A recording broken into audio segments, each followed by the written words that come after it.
when two best friends attempt the most challenging climb of their lives. There's always that fear, you know, that something's going to happen, something's going to go wrong.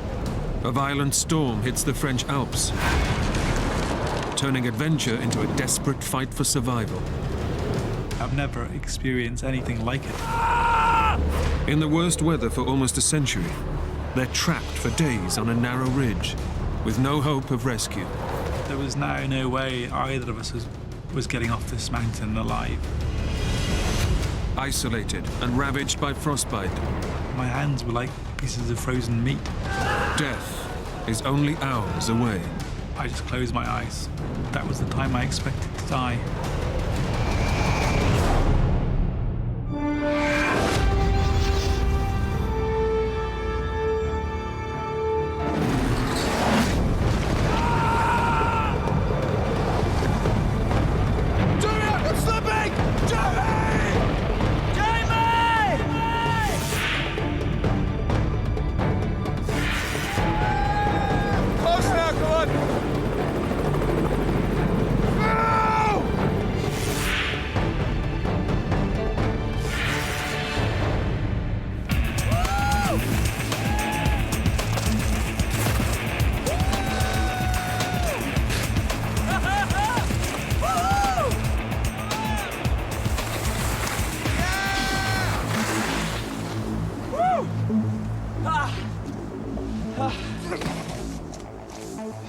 He's obviously going to win that.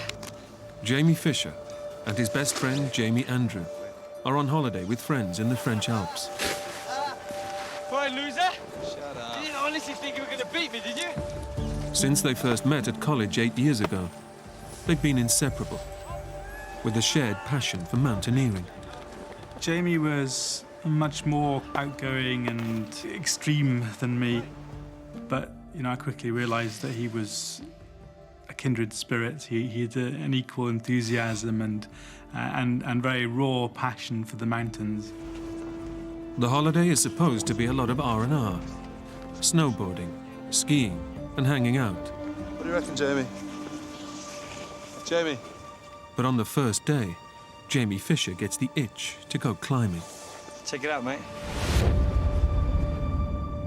Their ski resort is at the foot of one of the greatest climbs in the French Alps, the north face of Les Droites.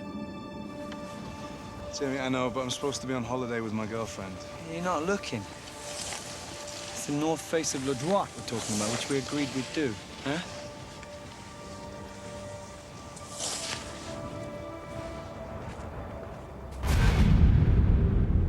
The north face of Les Droites is a treacherous climb.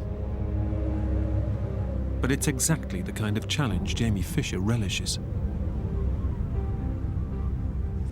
What do you reckon? Jamie was really a true mountaineer. That was his big calling in life. He often seemed to think about nothing else. So basically, we'll overnight at Le Grand Montet in order to get an early start in the morning. 3-hour brisk walk, we're at the foot of the face. Okay. Jamie Fischer is determined not to let this opportunity pass. But first, he has to persuade his best friend. We got a week of this window. Perfect weather. A week. A week. There's no reason why we can't tick this off. You won't even know we're gone. We'll be back before you know it. It would have been very nice to just spend the whole week on the slopes, skiing, snowboarding, having fun, just being with our friends. But both of us knew that we had something within us deeper that was driving us to do more. You know, you're really going to get me into trouble one of these days, Jamie. And? Cheers. Cheers. Salut. Le droit. Le droit. Once the decision was made, Jamie and I were set. We were going. The two Jamies take the cable car to the top station, 10,000 feet up the mountain. They'll spend the night there to get a head start in the morning. I certainly was getting very nervous about it by now. You know, even with all the experience I had under my belt, you know, you always get nervous before a big climb. And I always find I reach this stage in the night where I kind of wish that there's a big storm going to come in and I can call the whole thing off. I remember opening my eyes and seeing Jamie pacing about. He'd obviously not been able to sleep either, and he'd got up and was wandering about. Come on, Sleeping Beauty. Time to go. Just give me a minute, okay? Come on, stop whinging. Get ready. Okay, I'm up.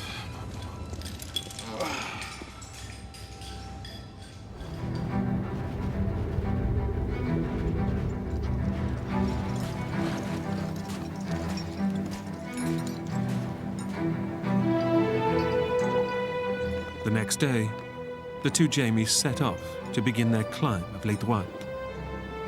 It was a long, hard trudge up the glacier. Jamie was much more up for it that morning, and I was feeling pretty ropey with the altitude and general nerves.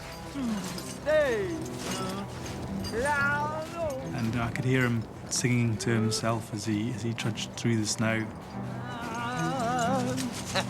Anyone ever told you got a really lovely singing voice, Jay? Yeah, they told me I got a beautiful voice. He could sometimes be frustrating, but, you know, he was great company. When they arrive at the foot of the vast ice face that leads to the summit, they get their first sighting of the awesome challenge ahead. It is a 1,000-meter unbroken face of rock and ice. So it was pretty scary, but also, you know, really got our adrenaline going, I think. Got a coin? Yeah. There you go. Heads or tails? Heads. Tails! I'm on it.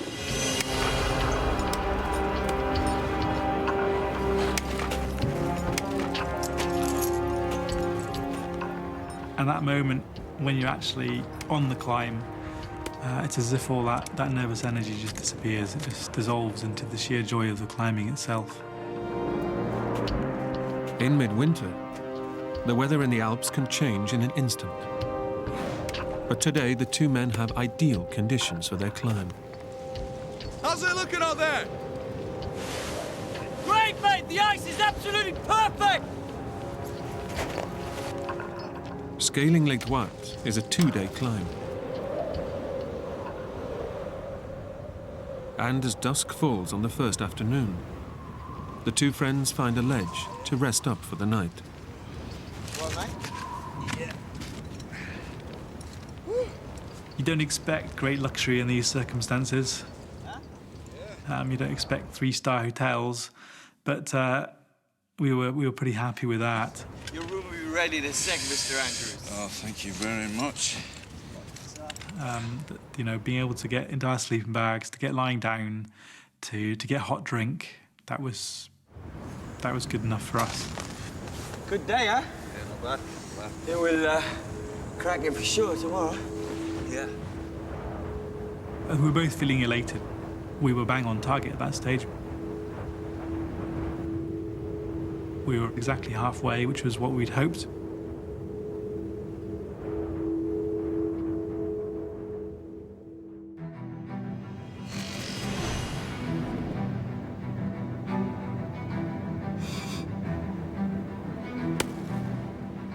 As dawn breaks, the two men set off on the final ascent to the summit. A sheer vertical ice face, one of the toughest climbs in the Alps. There's no ledges on the face where you can take a break. And so it is very tiring on your calves, your calf muscles. Essentially, you're standing on your tippy toes all day. By about lunchtime on that second day, we were feeling pretty confident at that stage. We were feeling that, you know, we were going to reach the top within a few hours. They make great progress. But 800 feet from the summit, conditions suddenly change.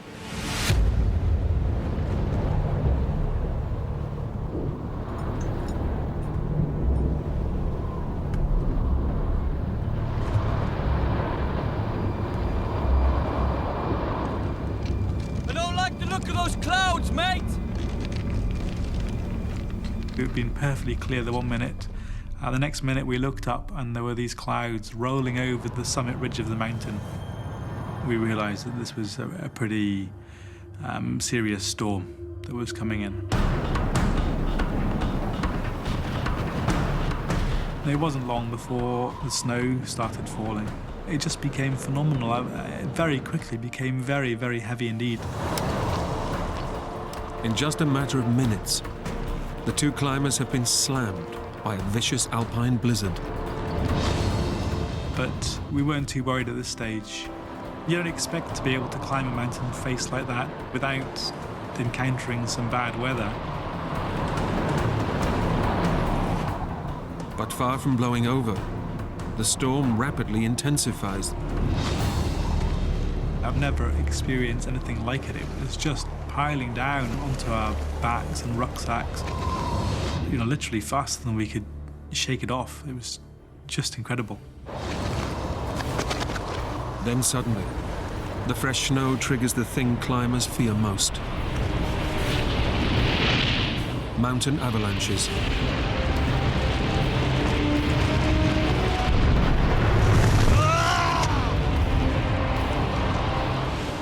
You just have to hold onto your ice axes as tightly as possible, just close your eyes and hope for this avalanche to pass. It was horrendous climbing in those conditions. It was just really, really, really hard. The two friends are now clinging to the side of the mountain, knowing every step could be their last. It became a job of survival.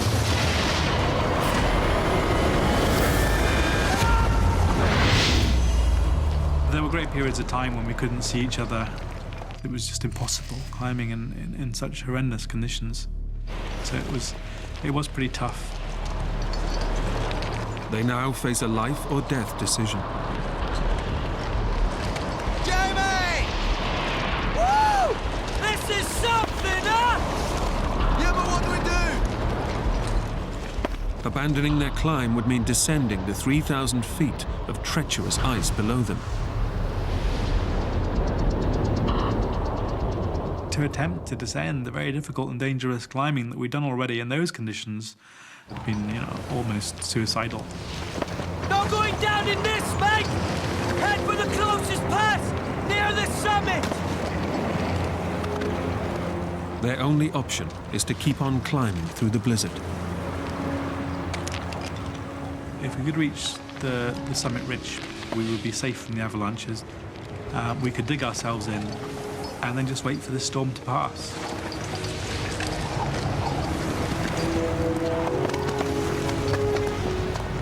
The two friends battle on, but it's desperately slow progress. By the time it was starting to get dark, suddenly one of the bolts on my right ice axe started to work loose.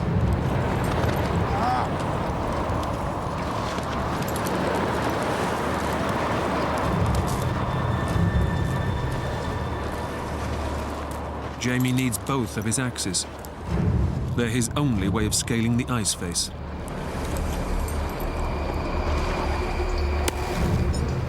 He has to carry on and pray the axe head won't come off. We were really reduced to a snail's pace now. The climbing was so much more arduous and fatiguing and, of course, frightening.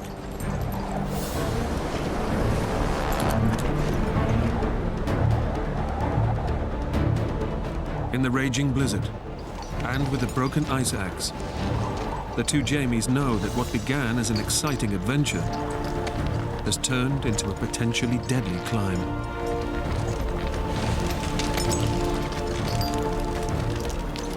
I was beginning to think that we would never reach the top. It just seemed to be going on and on forever.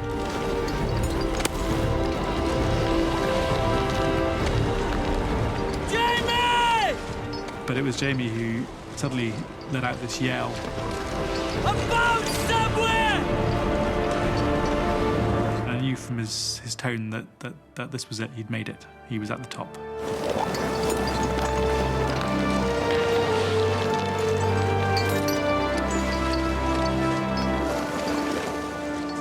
suddenly both there we were on the top, on the summit ridge.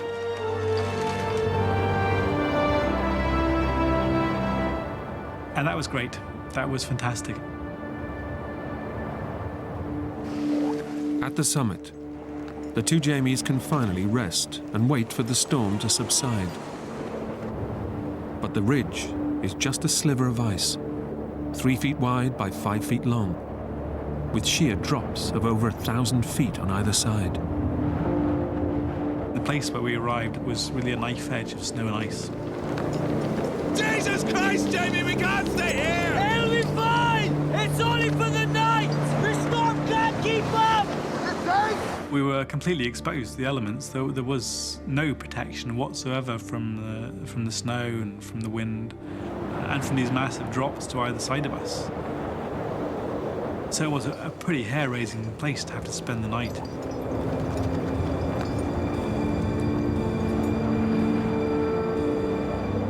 They get into their bivvies, water and wind-proof bags used for emergency shelter. It's their only protection from the storm. We'd eaten most of the food that we'd brought with us.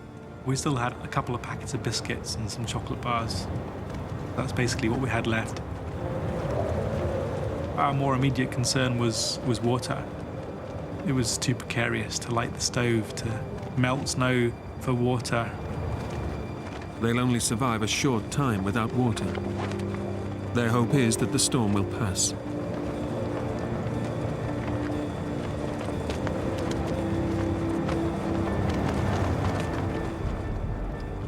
Jamie and I had been on many mountaineering adventures together, but this was looking like being the most frightening to date.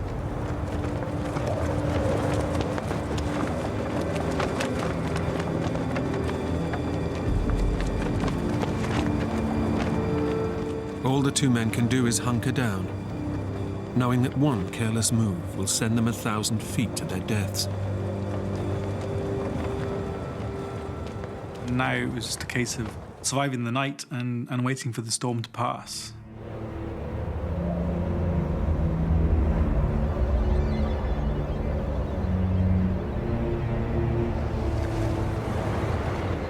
But as the night wears on, far from abating, the mountain blizzard intensifies.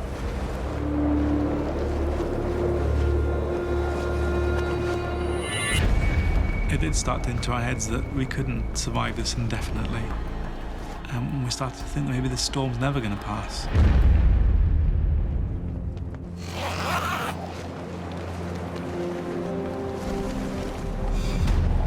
By morning, there's still no let-up in the weather. The storm, if anything, it only got worse.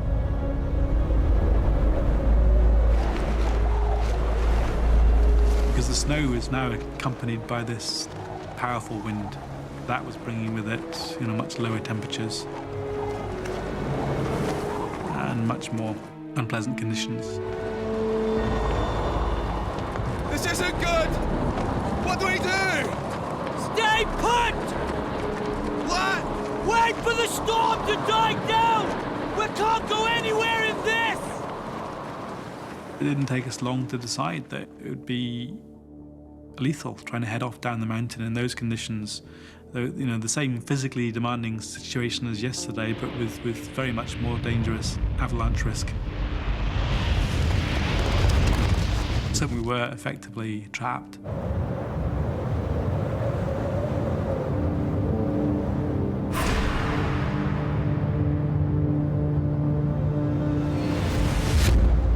Unable to move in the sub-zero conditions, their body temperatures are beginning to drop, and they desperately need food to keep them warm. What have you got? What? Food! What food have you got? We basically had nothing left in the rucksack except for a packet of dry biscuits.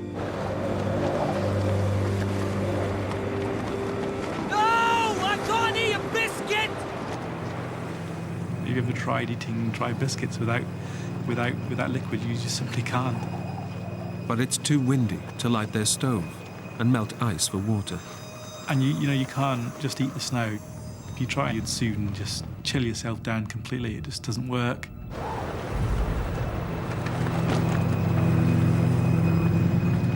It's ironic, really, that we were completely surrounded by snow, and yet we had nothing to drink.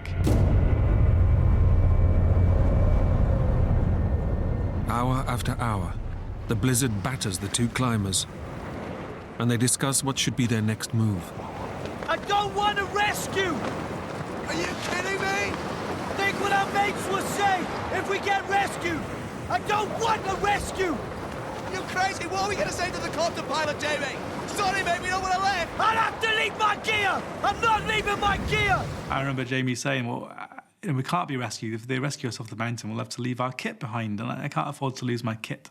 Well, bloody hell, Jamie, most of it's my kit anyway. That just demonstrates how stubborn I think he was. At this stage, more than anything else, we just wanted to be off the mountain, but we were still very hopeful that we'd get down without any issues the next morning. Down in the valley, their friends know they're missing. But in these conditions, a rescue mission is far too dangerous. The snow carried on falling and falling and falling.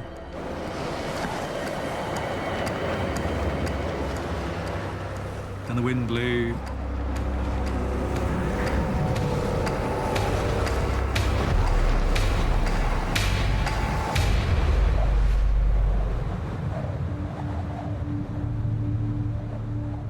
When we realised that we were going to be spending another night there, that was a pretty grim prospect. We were just so uncomfortable, you can't move at all.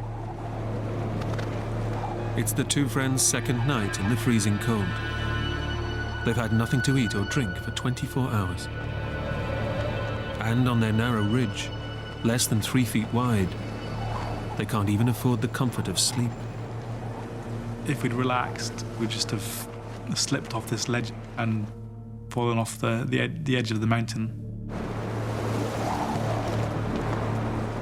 So you have to stay awake the whole time.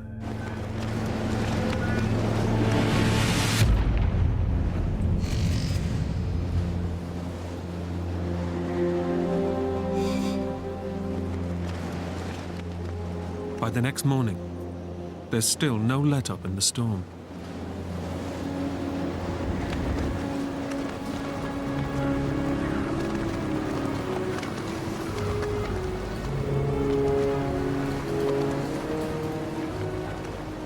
Hour by hour, our physical condition was deteriorating.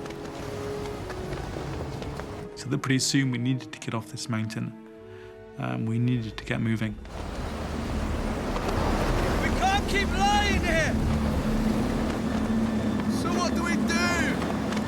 Sometime during the early morning, Jamie said, let's just go, let's give it a go, let's try and get down. We should try and go down! It's better than freezing! Well, we're safe here when the weather's changing. It might never clear! Come on! Let's get out of here!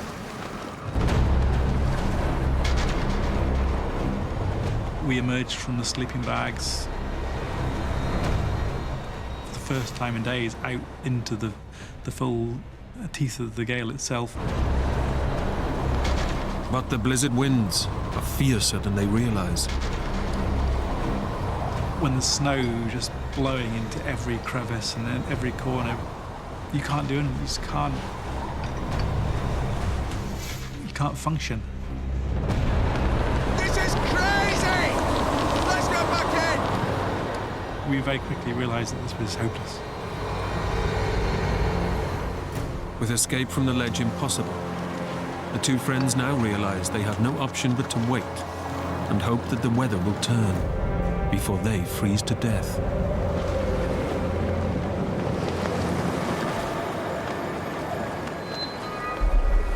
It did start to enter our heads that we couldn't survive this indefinitely. It was difficult not to just to slip into depression and desperation.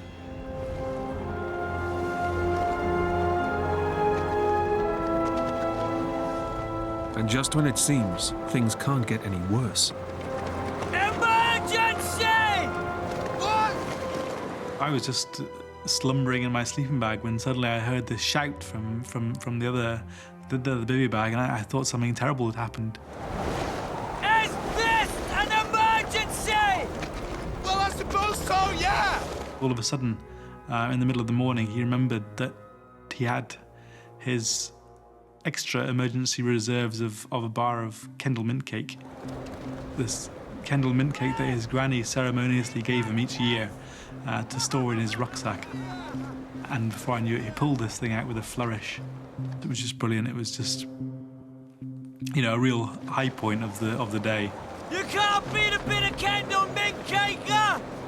Good old granny! The sugar rush of the mint cake helps lift their spirits. It's vital they keep themselves mentally as well as physically together if they're to pull through. We never let ourselves be overrun by morbid thoughts. You know, we always try just to keep ourselves going, keep each other buoyed up. Oh no! What? At one point, Jamie looked at his watch and cursed and pointed out that he'd missed his flight home. I missed my plane home! Are the tickets non-refundable?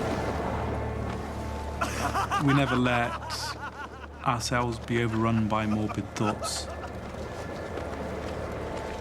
But it was difficult sometimes just to keep your mood going.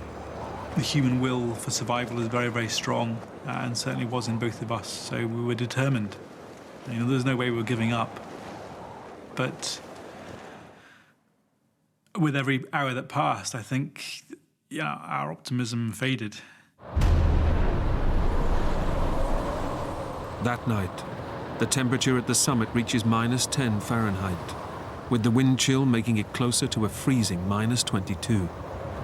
Our physical condition was really deteriorating, and Jamie in particular I knew was really getting quite cold now. Are you awake? What's wrong? I'm really cold, mate. I think we should get in one bag.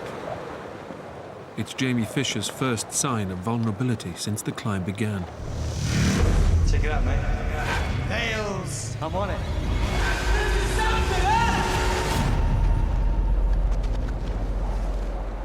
I knew that Jamie wouldn't ask for that kind of help unless he really needed it. Yeah, okay, yeah, good idea. Let's get to your bag, it's bigger, okay? Okay. Jamie knows his best friend is desperate, and that he must get into his sleeping bag to keep him from freezing. But on the tiny ledge, every move is racked with danger. Okay, I'm gonna get into your bivvy, all right? So it was really awkward trying to wriggle into this tiny bag. Both of us were slipping about all over the place and losing perches. And then suddenly, Jamie, I'm slipping! Jamie! I was sliding, and I couldn't stop myself.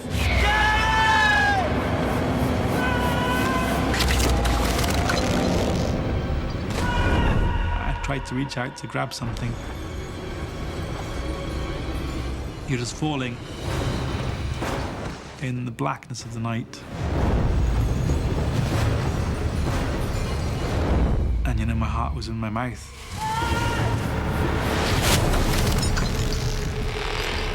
Jamie is saved by his climber's rope attached to his waist. But he's now left dangling above a 3,000-foot precipice. Jamie! Climb up! Jesus Christ, help me, Jamie! Calm down! His friend can do nothing to help him. You gotta climb the rope!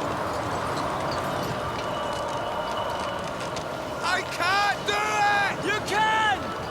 Keep calm! It's okay! You gotta climb up! Jamie's only way out is to pull his own body weight back up the rope as the storm rages around him. But the rope was cold and icy and really quite thin. Exhausted from 3 days without food, water or sleep, every inch of the climb is torture. And halfway back up the rope, And I remember plunging back down to where I'd started from. Jamie!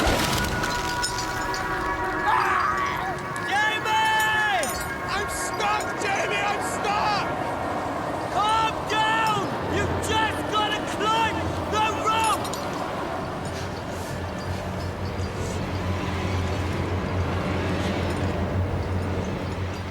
And so the next time, with a monumental effort, I pulled myself up this rope and landed myself with a great heave back onto the ledge. It was a big fright. But I guess I also realized that really all we had to do now was just stay where we were and survive. And eventually a rescue would be able to get us off there.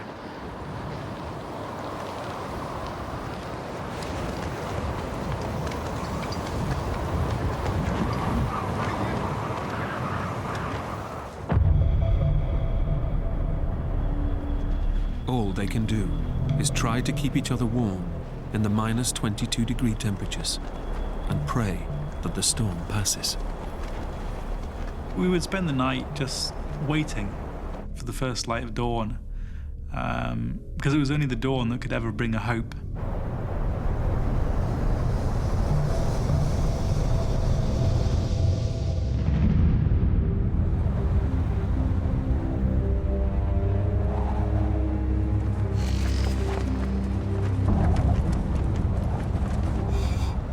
But the next day, the blizzard just gets worse and worse. As the morning came in and the storm carried on raging on, it became more and more depressing. The thought that this storm was never going to pass. They've had nothing to drink or eat now for 72 hours. Both men are severely dehydrated. And in the Arctic conditions, Jamie Fischer is succumbing to the effects of hypothermia. I know that we both must have had thoughts that maybe we wouldn't be making it down alive.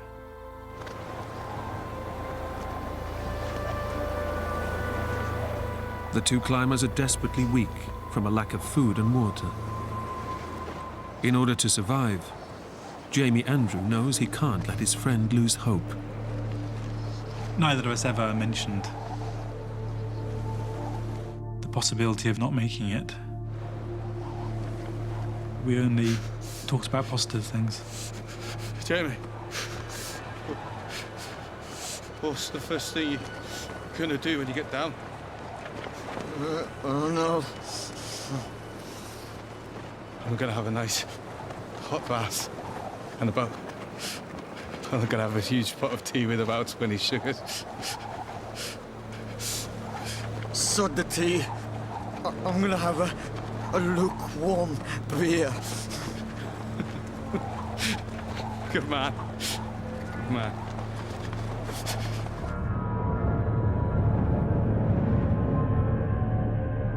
The afternoon wears on. But just as it seems, they will have to spend yet another night in the blizzard.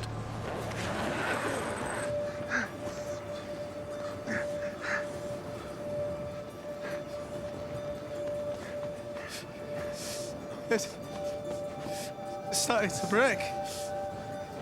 Jamie, the weather's starting to break. I looked out, and there, for the first time in days, we could see the mountain peaks on the other side of the valley.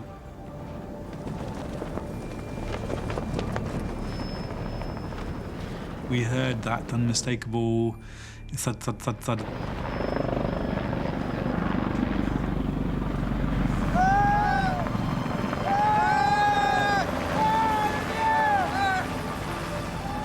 And straight away, they saw us. That was just an incredible moment. We were rescued. We were down in the valley. We were having hot baths and hot meals, and all that went through our heads. But as the helicopter attempts to hover directly overhead, it's pushed back by fierce mountain winds. Where are they gone? We realized what the difficulty was. It couldn't hover anywhere near us because of the massive updrafts that blew up the mountain face.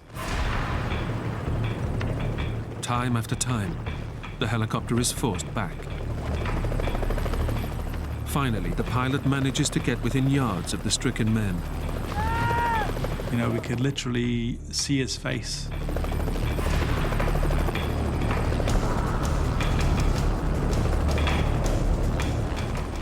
It was really being thrown about all over the place like a toy. Costa, come on! At any moment, it looked like it might be dashed against the rocks on the ridge either side of where we were trapped.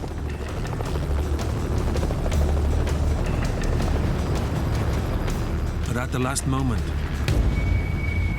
the pilot loses his battle with the wind and is forced to abandon the rescue.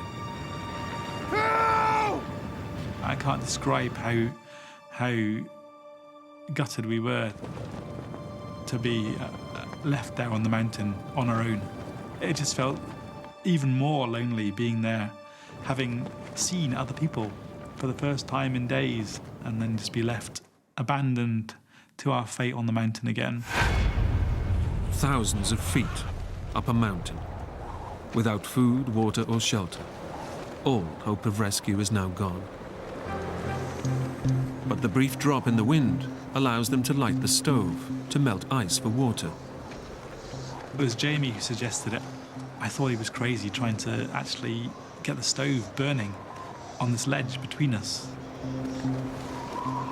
And that was just unbelievable. Just the first time in 3 days that would have been that any liquid had passed our lips. To have some hot, sweet tea was just incredible. And that probably saved our lives that night. But the pleasure is short-lived. The end of the gas means no more water, and they are still severely dehydrated. It was incredible that we'd survived so far, but we did begin to lose that battle for survival. It's the worst storm in a century, and there is nowhere to escape the bitter 80-mile-an-hour winds. But this new weather was way more severe, really. Very, very cold.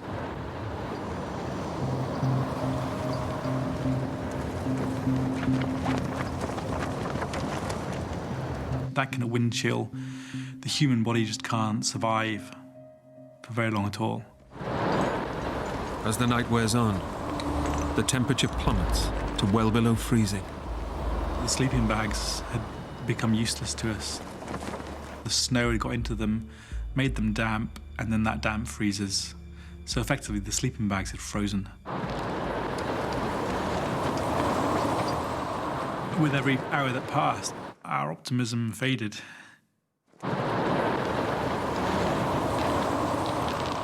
During that night, we did begin to lose that battle for survival. What hill are we on? What? Where are we? Jamie was becoming more and more confused. He didn't seem to know where we were anymore.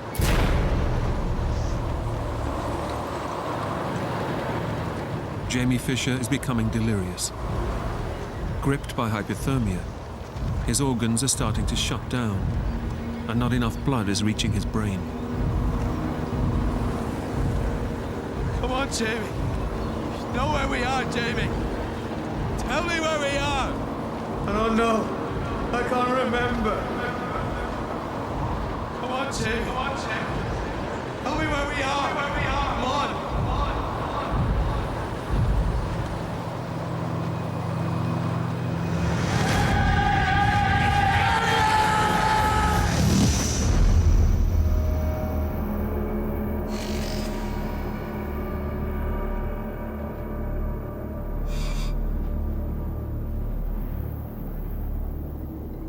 My only real memories of that day are just of desperation.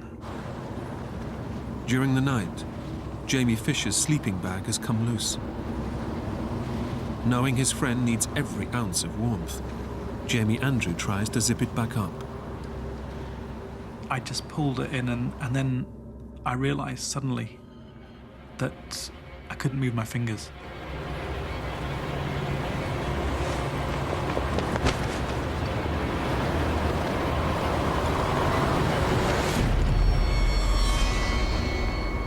In an instant, both hands had just frozen, solid.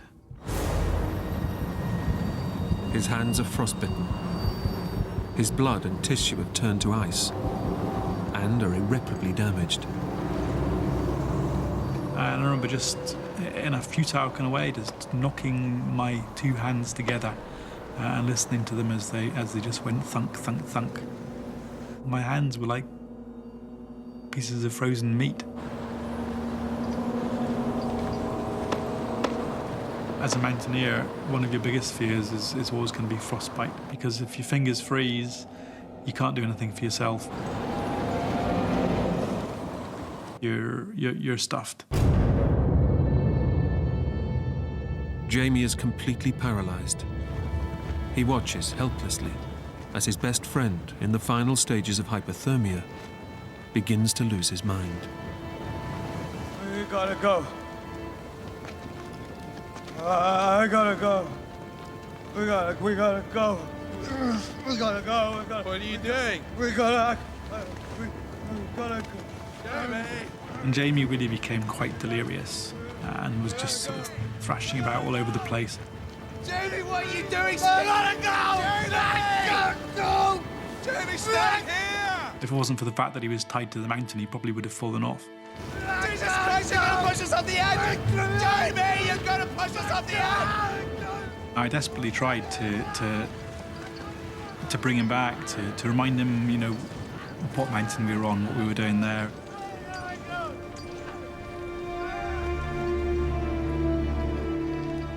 I soon realised that this hypothermia was taking him. And there was nothing I could do to stop it. After 5 days, battling to stay alive on the mountain, the two climbers are now just hours from death.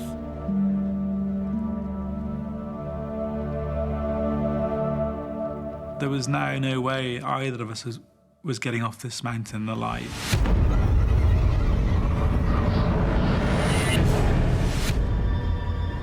His hands and feet now solid blocks of ice. Jamie Andrew is helpless to do anything to save his best friend. Once Jamie's core temperature had dropped, his brain was no longer getting the oxygen it needed. Eventually, that deliriousness gave way to unconsciousness, and ultimately he just stopped moving altogether.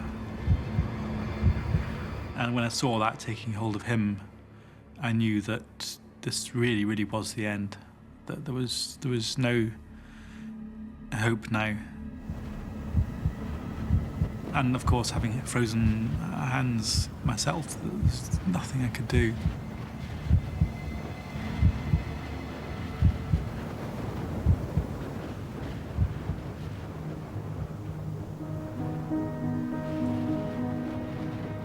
In the end, it was Jamie who went first, and I had to witness that. But mercifully, it didn't take long. He obviously wasn't really aware of what was happening. He wasn't suffering. And I remember sitting there realizing that this was the end. That it was the end for Jamie.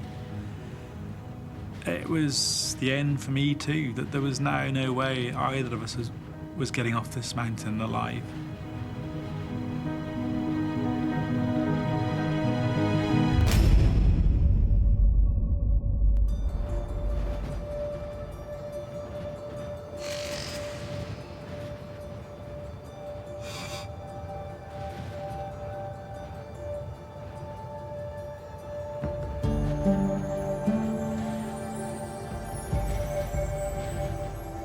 Sometime later, and I have no idea how much later, I opened my eyes again.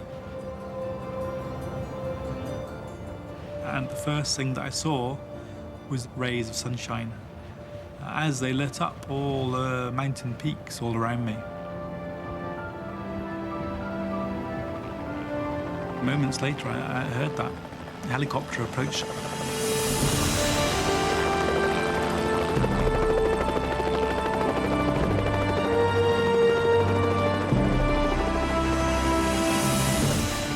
And this time I knew that somehow they were going to rescue me. Somehow they were going to get me out of there.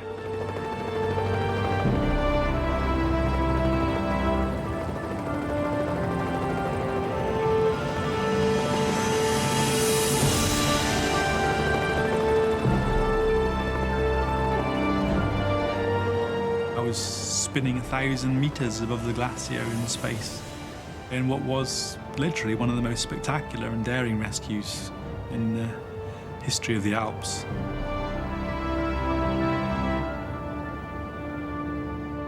I knew that I'd made it. I'd been rescued and I was going to live. But the rescue had come too late for Jamie Fischer. His body was taken down from the mountain shortly afterwards. Jamie Andrew underwent surgery to save his life. Surgeons amputated his dead, frostbitten limbs, which were poisoning his blood.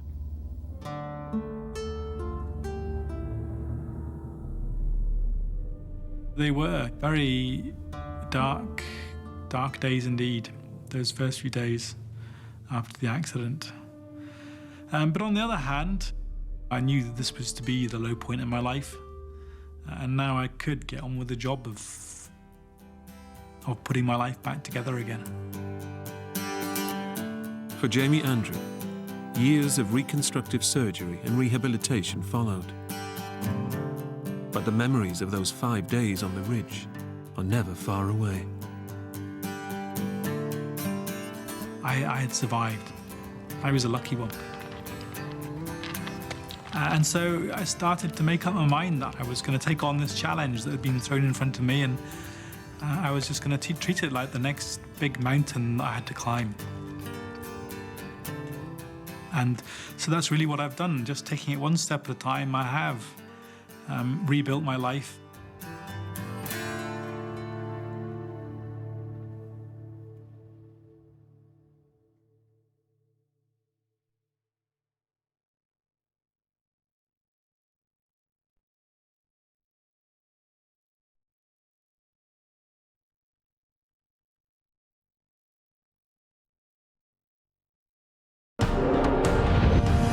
When a plane carrying a newlywed couple crashes into a mountain,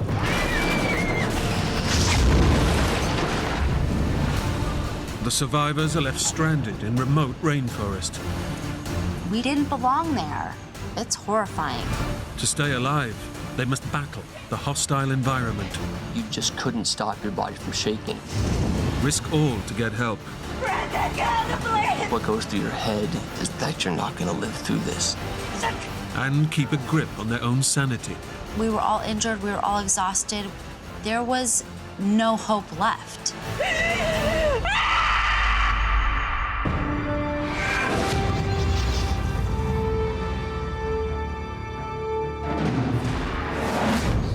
Where's Michael? Michael!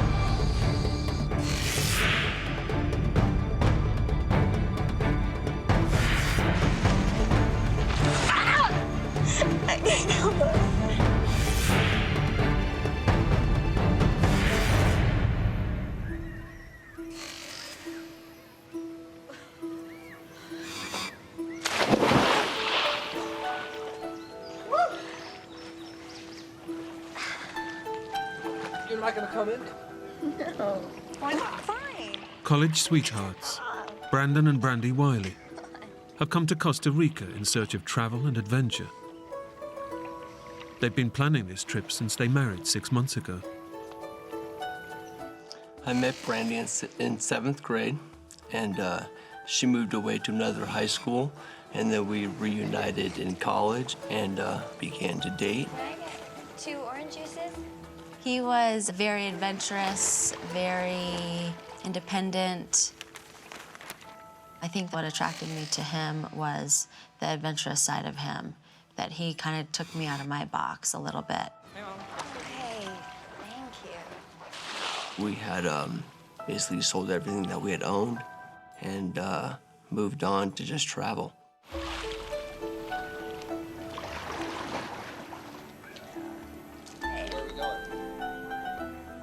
I think what was attractive most to us was the fact of the unknown.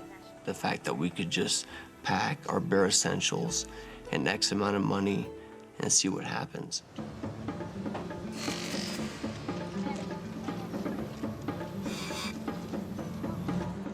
Their adventure starts with a 100-mile flight to a small town on the edge of the Corcovado National Park.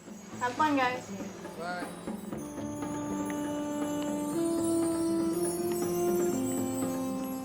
But getting there means a 30-minute journey on a small aircraft. Something Brandy is dreading. See, it's not so bad, is it? I guess not. Flying was something that I did not like to do. I remember it being a little scary because it was just a little puddle jumper. It wasn't tall enough for you to stand up straight. It was really small. It was really small. No, let's sit in the front row. Come on, it'd be really cool. We can sit at the cockpit. No, let's just sit one seat behind. Brandon said, "Hey, babe, let's go sit in the front row." I think because of my fear, I said, "No, let's just sit one seat behind." So we sat in the second row. There are 6 passengers on today's flight. Last to board is American expat Michael Packard, who lives in Costa Rica and regularly takes this trip. How you doing? Hey, I'm Michael. Brandon. Brandon? Nice to meet you. Randy? I've done the flight so many times that I was just looking forward to reading my book and getting back to town.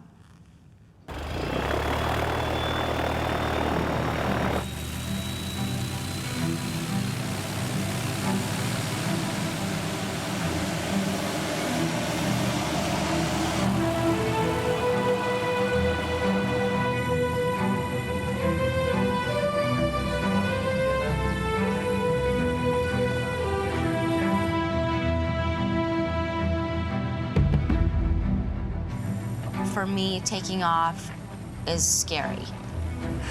Hey, it's gonna be okay, baby. So I remember just concentrating on being still and just being calm and breathing.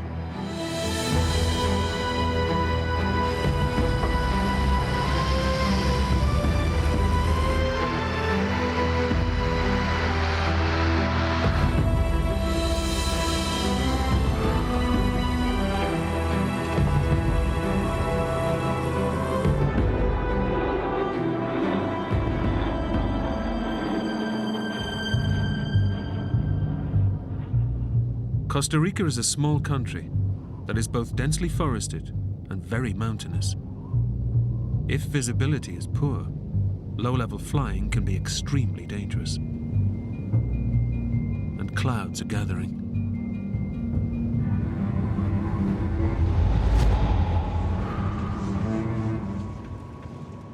When I look out of the window and I see clouds, that's a little frightening to me.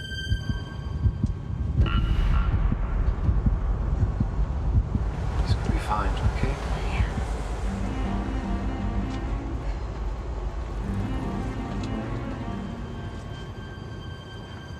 I don't particularly like flying up there because it is rough rides sometimes. They are small planes. But on this flight, Michael sees something out of the ordinary. I noticed the 2 pilots conferring with each other, looking a little concerned, and I realized what they were doing was looking at coordinates in these books, trying to pinpoint their position because they weren't sure where they were.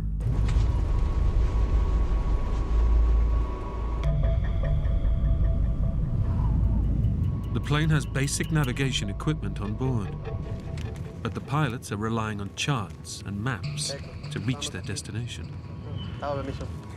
Torre de control, But now they're flying in dense cloud and almost zero visibility.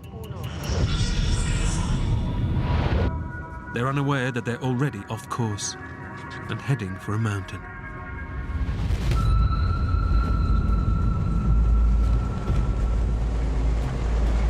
These clouds are getting very dark. It's fine. Brandy said, look how thick these clouds are. And so I looked outside of our window, and it got darker and darker.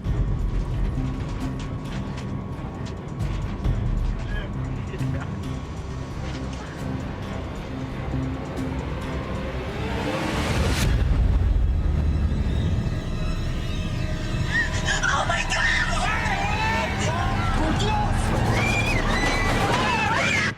It's horrifying. That was my ultimate fear coming true. What goes through your head is the fact that you're not going to live through this. You're headed for the mountain. You're headed for the mountain to die.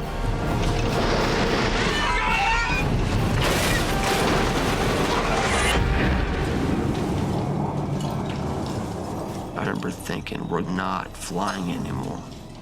We are going through the trees. Is this even happening? My stomach dropped. My mind just went blank. To hear things break apart, just the sound that it makes is unbelievable. My first thought was, you're not getting out of this.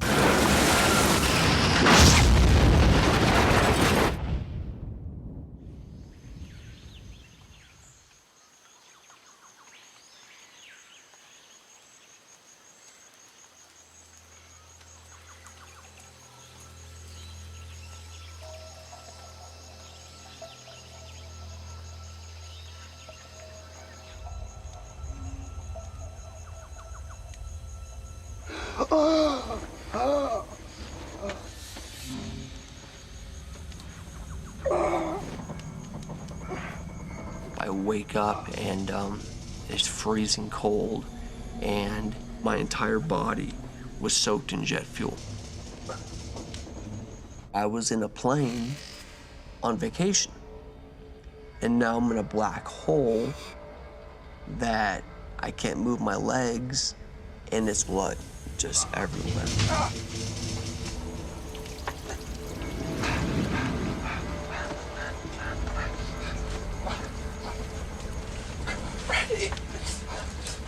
Brandy was head to toe blood.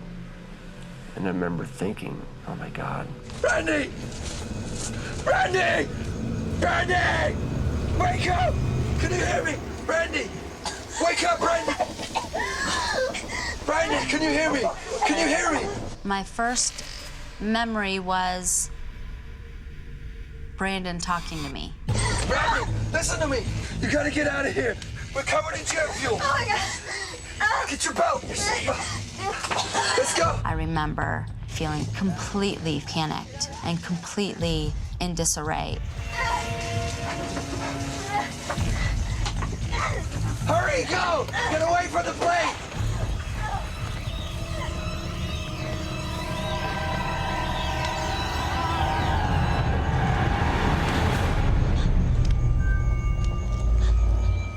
Outside the plane, Brandy is horrified by the devastation of the wreckage and the bodies of the two pilots.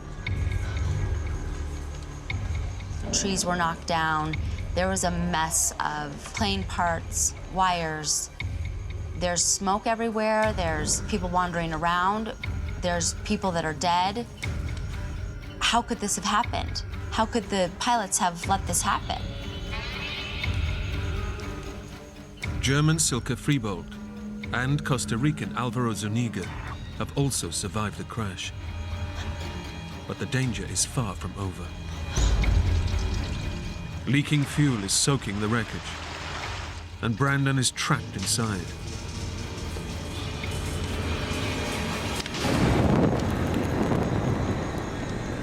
Brandon!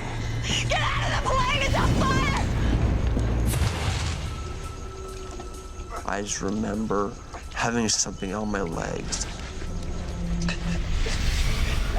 Brandon is pinned under the body of a dead passenger, Costa Rican Adolfo Strasburger.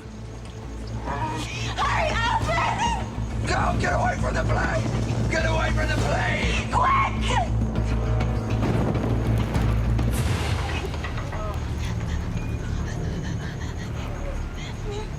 Get away from the plane! The survivors need to get a safe distance from leaking fuel. But in severe pain from extensive burns, Alvaro is unable to move. Come on, we gotta get away from the plane! Come on!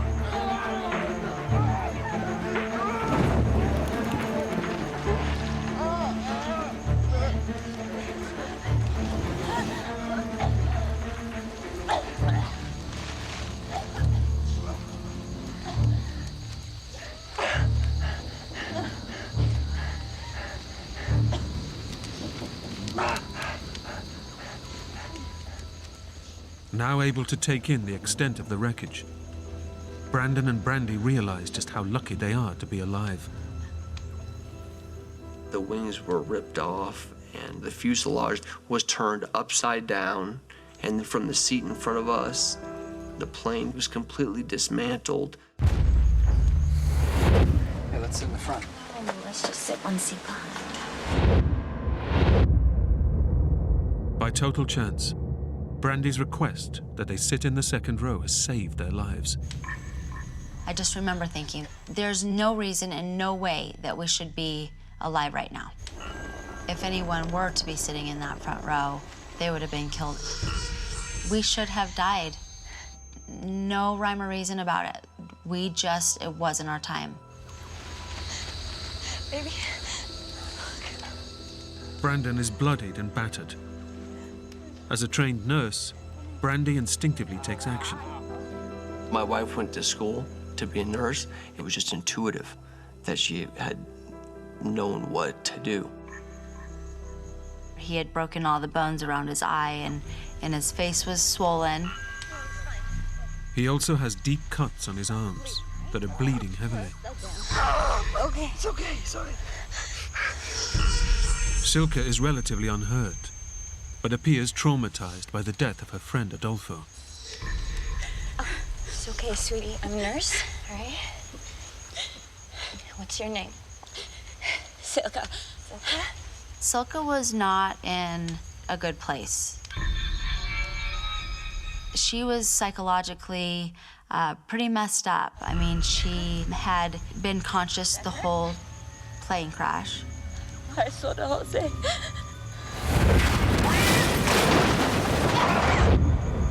I was really worried about her mentally. Suddenly, Brandon remembers there had been 6 passengers on the flight.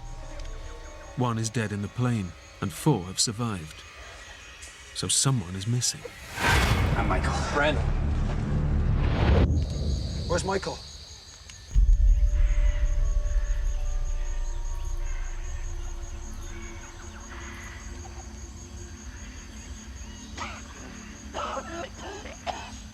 The next thing that I remember is that I woke up on my back, looking up at the sky and the trees.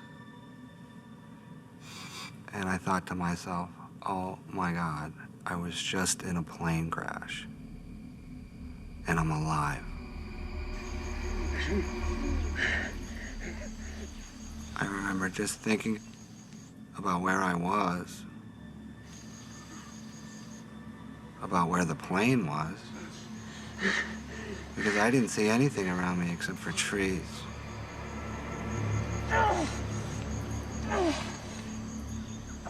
The sheer violence of the crash has thrown Michael Packard's body some 200 feet from the plane. Adrenaline floods through him. He's unaware of just how seriously he's injured. I was in shock, so I really didn't feel the pain yet.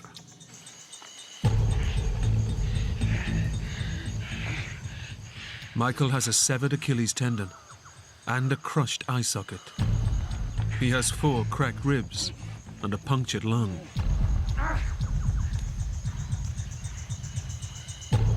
It's a miracle he's alive. But he'll need an even greater miracle to survive.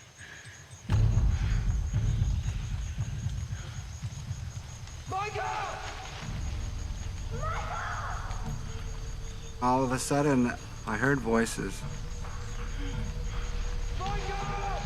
And I started to make my way towards the voices the best that I could.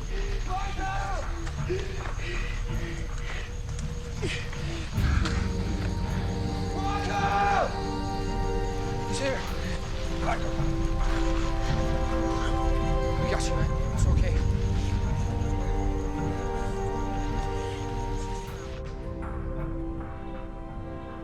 I'm just happy there was somebody else to go through that with. Because I knew it was going to be tough. Michael, I'm a nurse. Put your weight on me. It's okay. All right, Michael, look at me. Okay, I'm a nurse. I'm just gonna check you. Brandy instantly recognizes that Michael is in serious trouble. He didn't look right. He was pale, really dehydrated. His eye was sunken in. He worried me the most. Brandy is concerned that he may have internal bleeding, which, untreated, could kill him within hours. But imminent rescue is unlikely. They've crashed miles off their original course and are totally lost in Costa Rica's 10,000 square miles of impenetrable rainforest. And with both Michael and Alvaro seriously injured, the clock is ticking. Okay, really hard.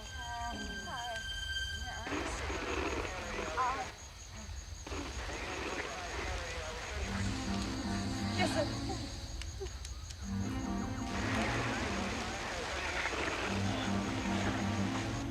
I could hear radios. I'm not even sure if it was Spanish that I was hearing or what it was, but it was definitely a transmission. It's the plane's radio. Their only link to the outside world, and the only way to get the message out that they've survived. But returning to the fuel-soaked wreckage is a massive gamble. So I'm thinking, what are you gonna do? Flip a switch and have the whole thing blow up? We're stuck in the middle of nowhere. We've got to find something. Stay here. I'll be back. Brandon, I don't know. You should go. It was a lifeline, but I was terrified that the plane would blow up. Absolutely.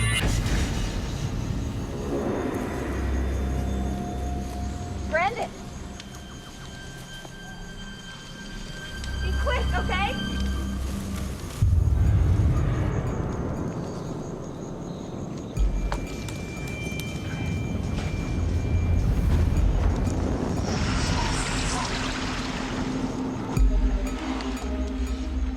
I had to get up over the pilot and more fuel and more glass and more metal.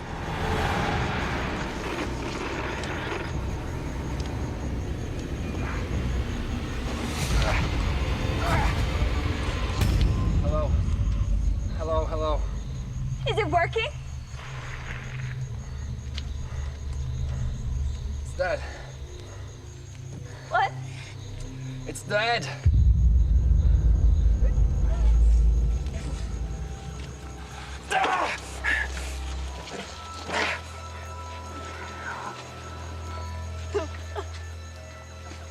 It was devastating.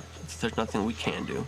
We're in dense jungle. The only people that could give us any type of guidance were the pilots, and they were dead.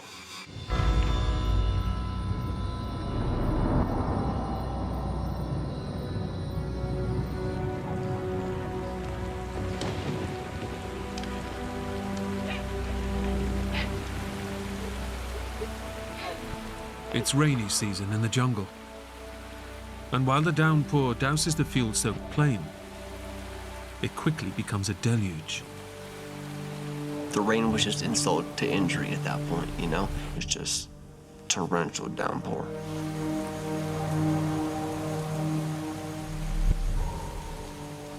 We were thankful that the rain was finally going to put out the fire. and drench all the fuel and drench everything, drench the wires, get everything just wet so that there wasn't that fear of an explosion or more fire.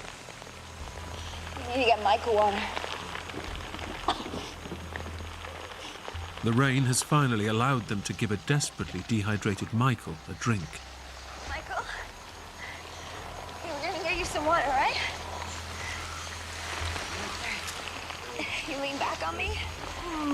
Listen, Open Michael. your mouth. Hey, listen, Michael, you're dehydrated, okay? Put your head back. Got a drink. Put your head back. This water, okay? You're dehydrated. Okay, Michael, listen. And with the rain, the temperature drops fast. It was dark, it was cold, it was wet. I knew that we were in dire straits. And the jungle was taking over. Despite his injuries, Brandon knows that if they're to survive, someone needs to take charge. Listen, I know your face is broken apart and your nose is broken and your friends have their ribs are broken. And why don't you figure something out to do about this?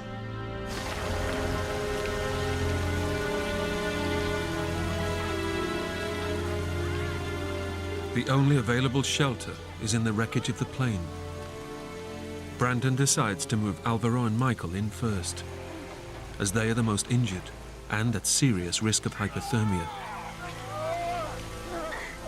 For Alvaro, the pain from the severe burns he suffered in the crash makes any movement agony.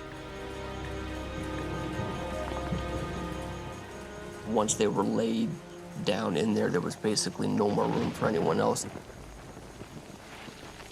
I remember after they put me in there looking out at them and how miserable they looked and how cold and shivering they were. I did feel a sense of guilt, but I also knew that they put me in there for a reason. I could see my condition was deteriorating. It was a deep, deep feeling of depression. We were still cold and we were still scared and we still had no idea what to do.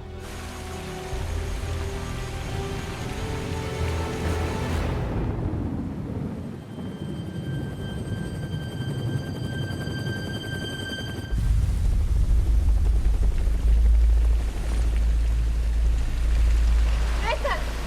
Guys, listen! Where is it? A rescue helicopter has been sent to search for the missing plane.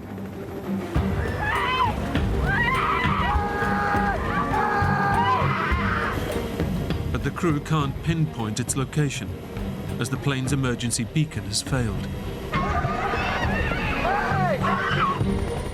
By pure chance, the helicopter is flying directly over the wreckage.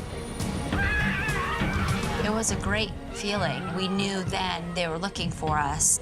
I started thinking, oh my God, I'm gonna make it out of here.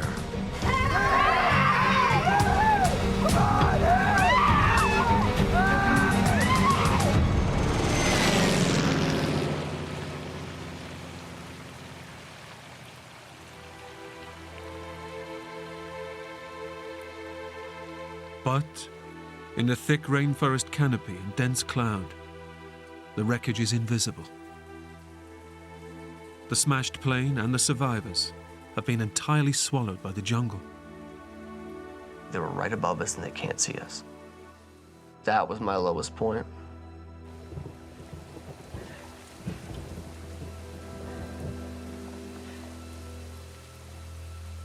They're lost in thousands of square miles of jungle, with no beacon to transmit their location. If they can't be seen from the air, they may never be found at all. I remember thinking we have absolutely no chance of being seen now. None.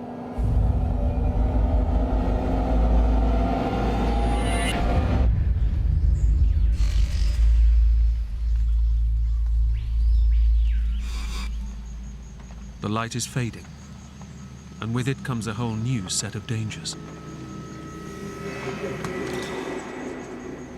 Far from their comfortable urban lifestyles, the 5 survivors are completely out of their depth.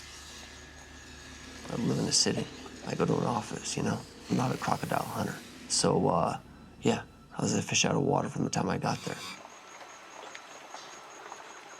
But Brandon is determined to do what little he can to look after his new wife and the rest of the survivors. Brandy, we're gonna have to find a place to stay tonight. Try to get warm. Brandon was for sure taking care of me. He was probably the most selfless one there, trying to take care of everybody else except himself. Selka. Hey, Selka. Come on, I need your help.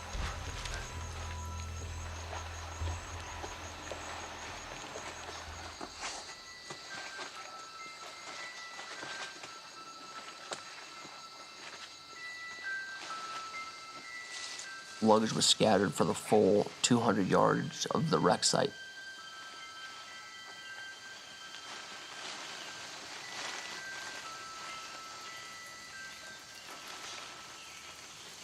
So how are you holding up? I'm doing okay. Just wish I hadn't seen everything, you know?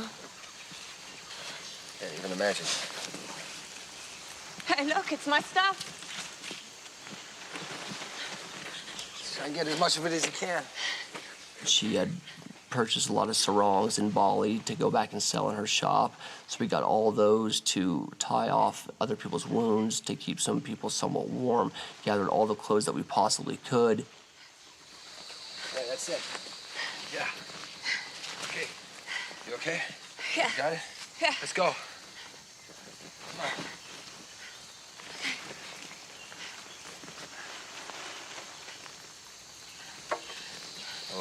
Wait. Wait. The jungle has closed in around them. No, I thought it was this way.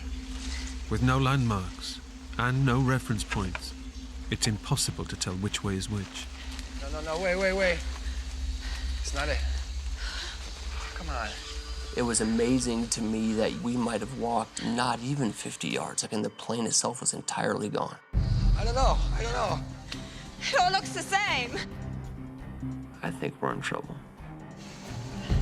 It's a dangerous situation. If they head off in the wrong direction, they could be lost forever. Hey! Brandy! Hey! Brandy! Brandy! Brandon! Where are you? Brandy! Brandon! Brandy! I'm here! There, over here. Brandy! Keep shouting! Brandy! Where are you? It's a close call. Had they been separated from the group, Brandon and Silke would have had an even slimmer chance of survival. It was extremely scary to see how fast the jungle could swallow up an entire plane, 5 people, all the wreckage.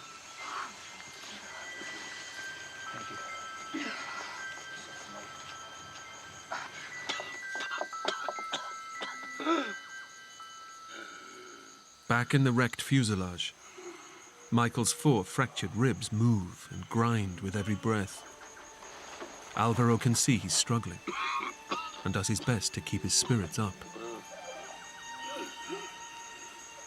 Alvaro had kept saying to me, "It's okay, Michael." We will be rescued tomorrow. You'll be okay. And I was amazed by him trying to console me, even through all his pain. To make matters worse, Michael is now breathing on only one lung. The other has collapsed. My chest was just in so much pain I couldn't breathe. I was definitely thinking about whether I was going to make it through the night. I knew it was going to be probably the longest night of my life, and I wasn't looking forward to it. You gotta keep warm, okay? As darkness descends, Brandy is concerned that Michael won't survive the night. I thought the clock was ticking for all of us, but I thought Michael would be the first one to die if we weren't found. She knows that any rescue efforts will be put on hold until the daylight hours. Now, we really have to live this out. I just remember feeling just this sense of overwhelming doom.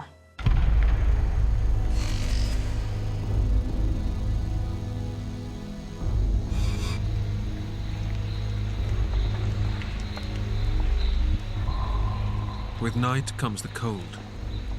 High on a jungle-covered mountain, there's no way of drying off, and any warmth is quickly drained from their bodies. Silka, over here with us.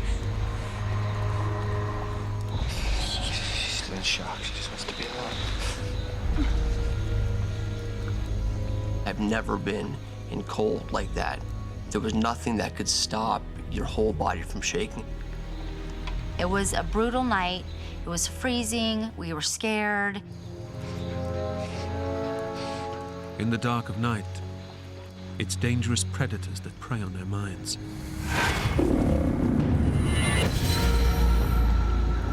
I can remember smelling blood, having blood all over all of us. I knew the smell of blood, we're gonna attract something.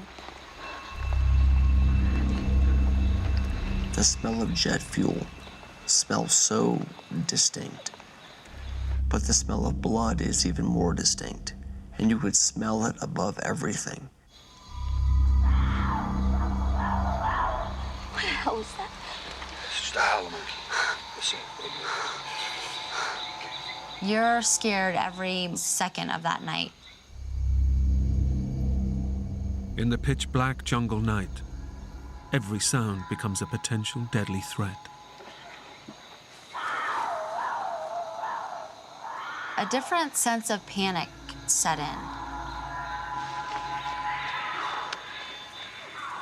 Suddenly, something moves just feet away in the undergrowth.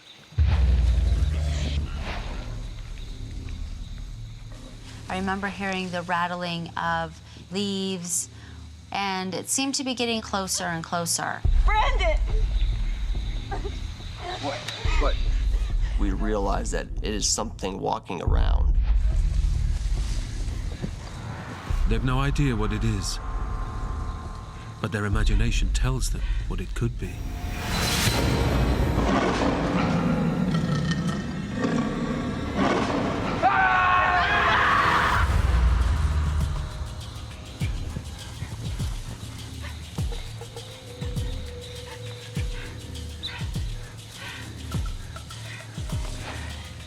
Our adrenaline was out of control at this point.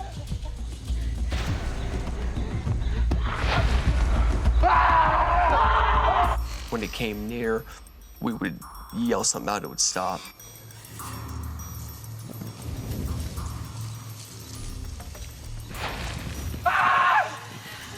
What is it? Michael! Alvaro, get as far back in the plane as you can! Michael was bloody enough to be a target, and Alvaro was absolutely immobile.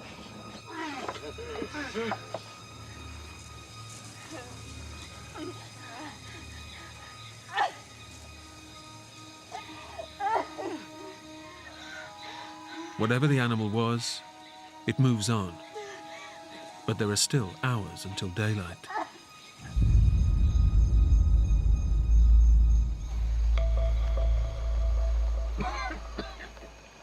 Michael is increasingly weak, and Brandon is desperate to stop him falling unconscious. A clear sign that Michael's brain is shutting down, and his injuries are pushing him closer to death. He was just in really bad shape, and I would yell out to him. Michael! Michael? Are you awake? Michael! Michael! Yes! Zoe? Okay, just checking in, buddy. I think I definitely aggravated him as the night went on, but it's better than losing his consciousness. Michael! They wouldn't let me sleep and kept yelling to me. Michael, are you there? You awake? Michael, Michael, all night long. Michael! I knew it was right, but I wasn't wanting to listen. And I was getting almost mad. Just leave me alone. Just let me sleep.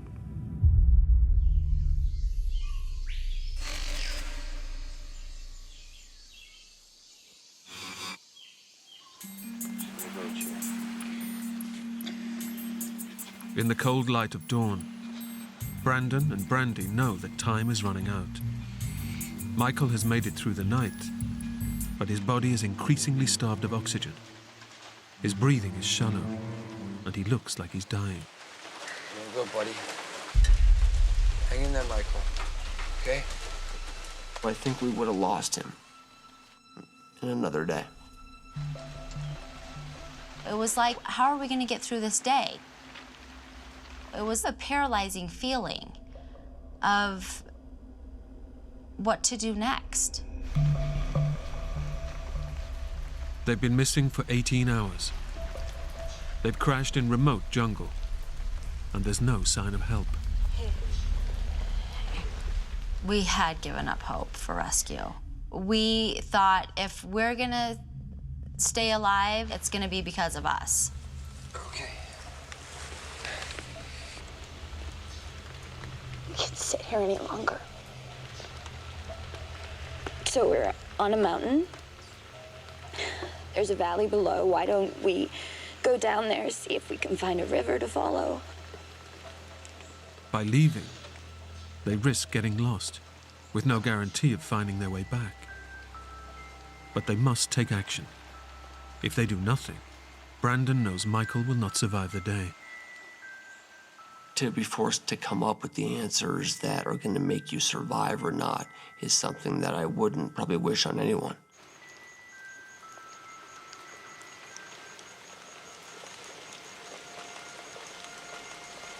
I think we should go. We all need help pretty bad. I can't just stay here and watch us die.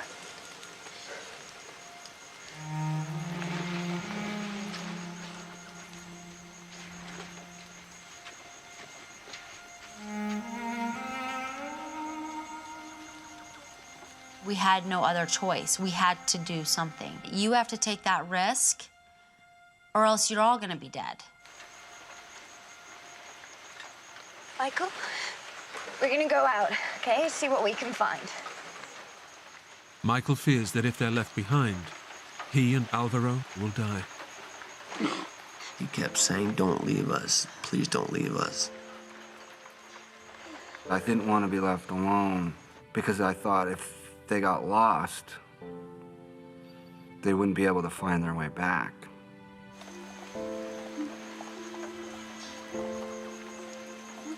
I felt bad leaving them, but I also knew there was nothing more we could do for Michael or Alvaro.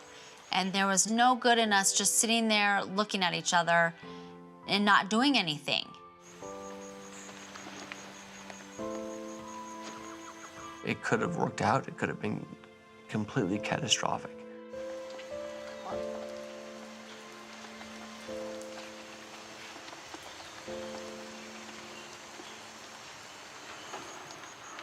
I remember when they left, I had this lonely, empty feeling. The others have set off in search of rescue, leaving Michael and Alvaro helpless and alone. I was incapable of taking care of myself, and Alvaro was also incapable of taking care of himself.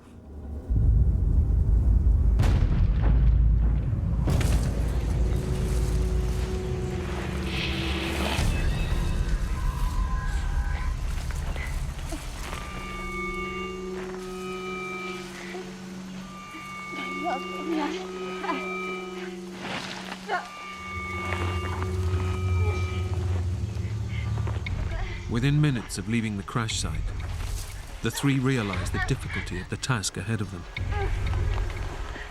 Injured, dehydrated and hungry, they're wandering directionless in one of the toughest environments on the planet. You're getting hot, and you're getting sweaty, and you're getting aggravated because you haven't slept all night, and you're hurt, and you can't walk.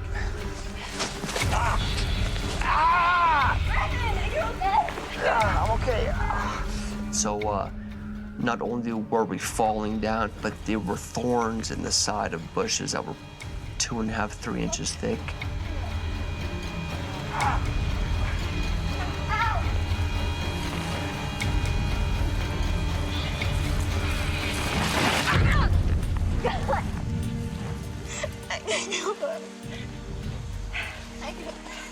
After an hour of forcing their way through the impossibly thick jungle, the group can go no further.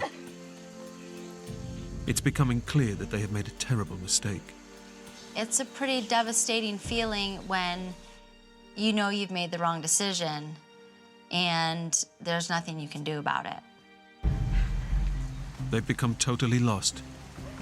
They can't go forward, and they don't know their way back. I knew that we were in dire straits. This is gonna end up how it ends up. Period.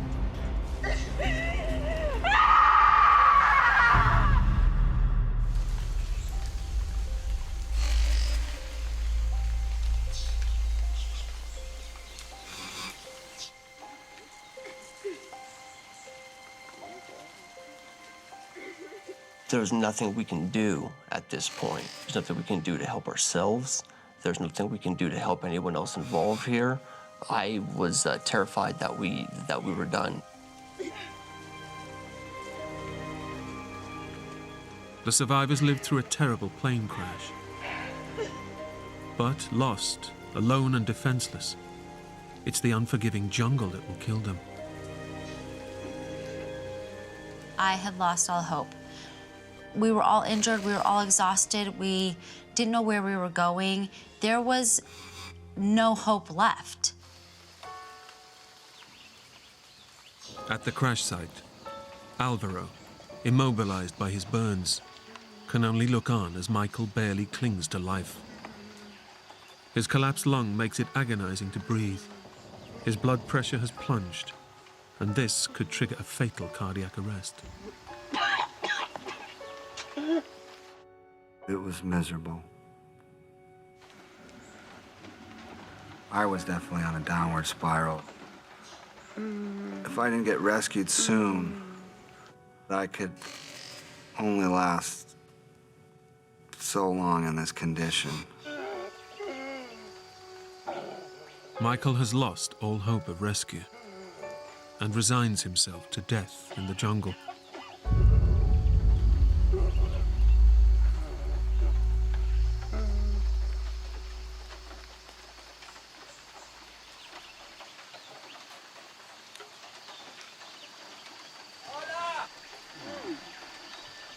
I heard voices yelling.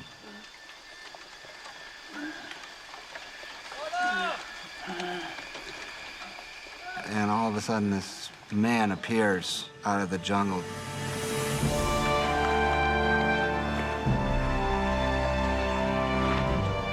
Are you all right?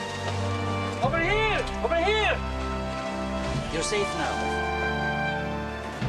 An army of Red Cross volunteers has been combing the area for 24 hours and has finally found the crash site. I just started crying, and it was the most emotional period. I couldn't believe it. What was that? For the others, believing they're lost forever, a miraculous stroke of luck saves their lives.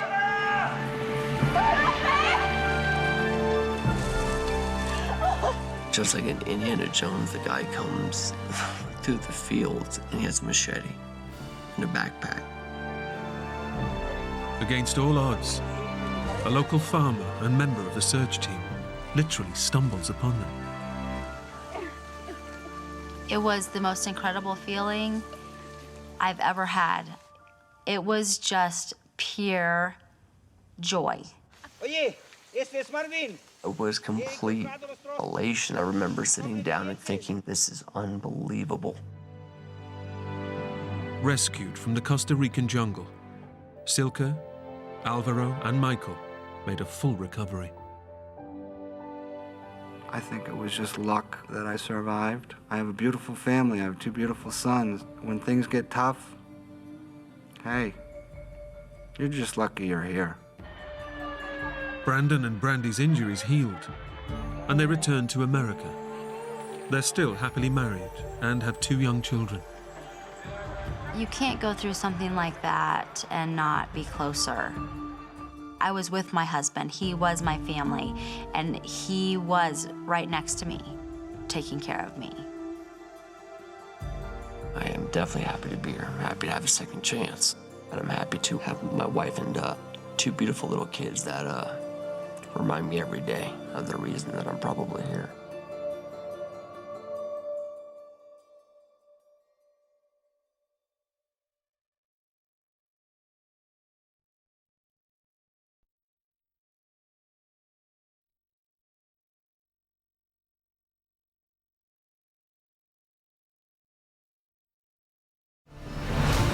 When 25-year-old Linda Scavana gets lost in the Grand Canyon, her dream holiday turns into a living nightmare. I was starting to panic, and I wasn't thinking real clearly. It was very, very scary. For over 20 days, she must battle hunger, dehydration, and the extremes of the mighty Grand Canyon in a desperate bid to stay alive. I remember thinking, if I could maybe just die in my sleep, that would be the most peaceful way to go.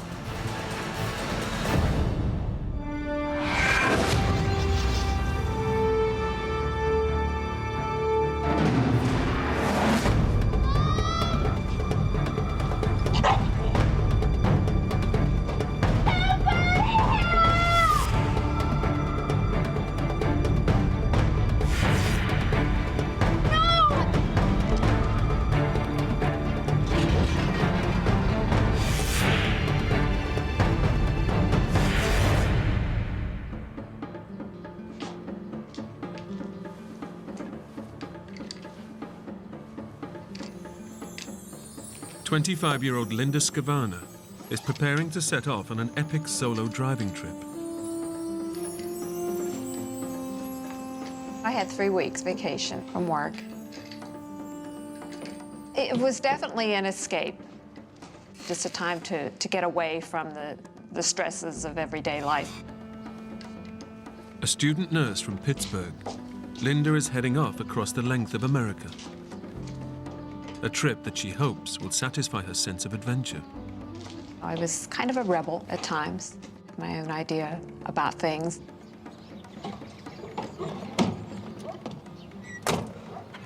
You know, when you're young and 25, the world doesn't seem so dangerous.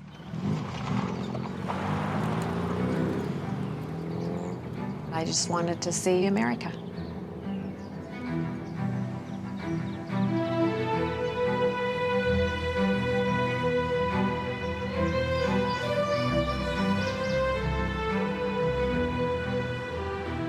My plan was to drive 6 to 8 hours a day and then find a campground, pitch a tent, and sleep, and then set out early the next morning.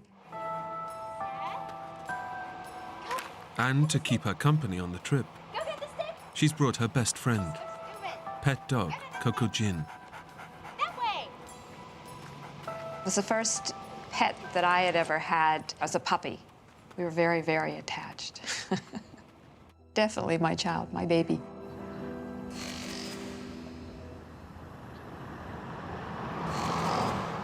Linda spends 2 weeks traveling over 2,000 miles across the country. But before she heads home, she wants to make the trip extra special with a final hike into the mighty Grand Canyon.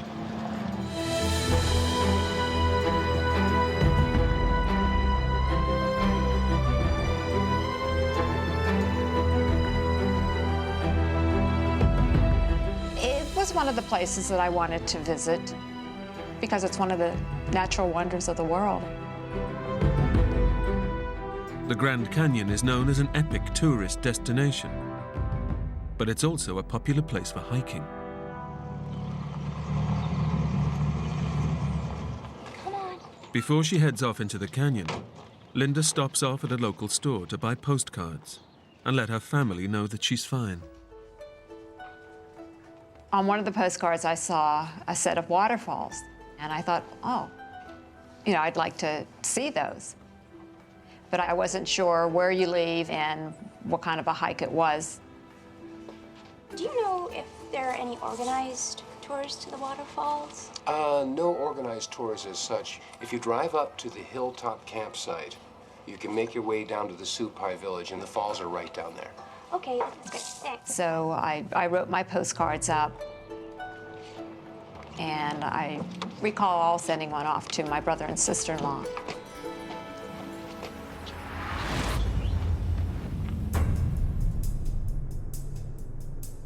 To get to the waterfalls, Linda and Coco Jin must first drive to a staging post at the beginning of the hike.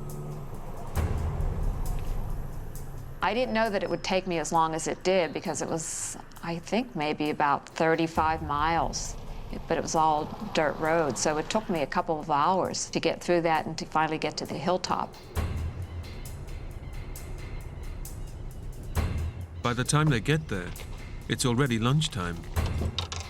It's late in the day to be setting off on a hike. But undeterred, Linda heads off into the valley.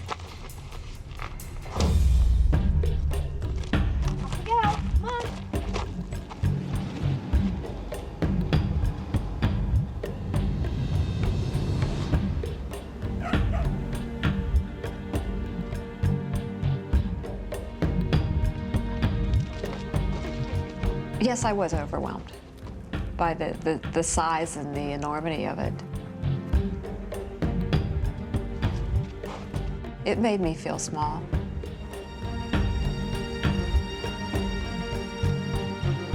It's 8 miles to the waterfalls near the Supai Indian village, where Linda plans to spend the night, then head back to her car in the morning.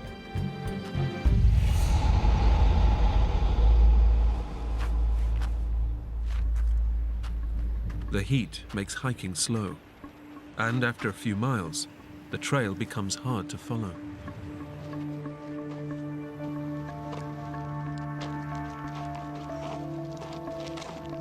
By mid-afternoon, Linda is still miles from the Supai village.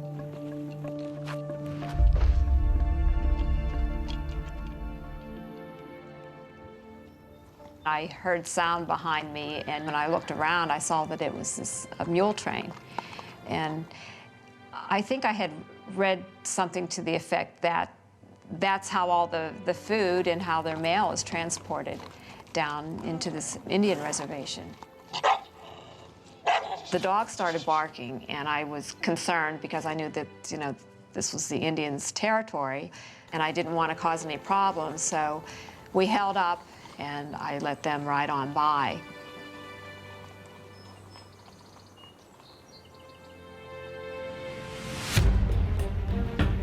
But as the afternoon draws on, the trail appears endless.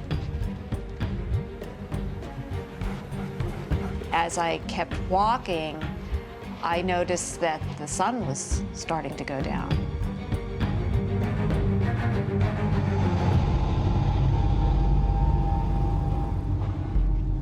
With the light beginning to fade, Linda knows she has to get to the Indian village before nightfall.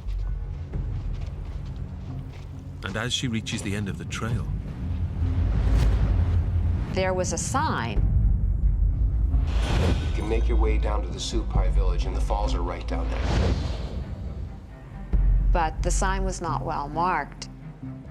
I didn't know whether or not to make a right or a left. one way leads towards the waterfalls and the safety of the Indian village. The other out into the vast wilderness of the Grand Canyon.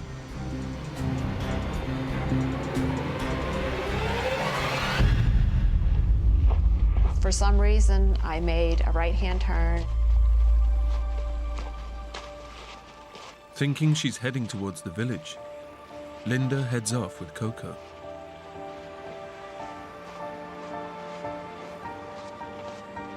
But after yet another hour of walking, there's still no sign of life.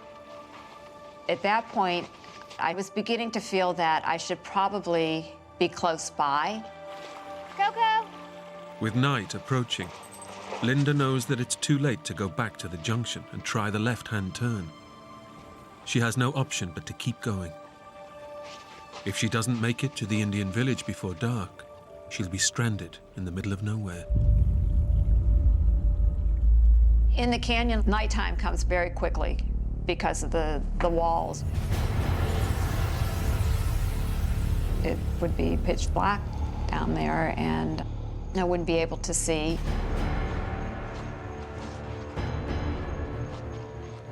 As I kept hiking and the sun was going down, that became a major concern.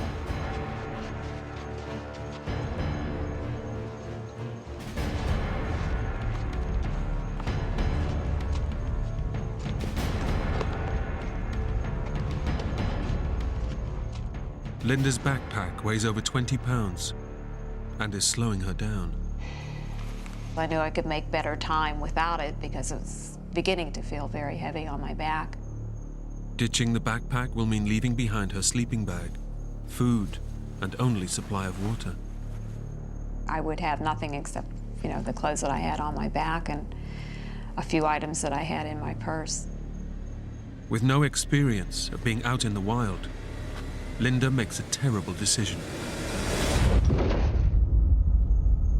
I thought I could always come back for it the following morning. Coco!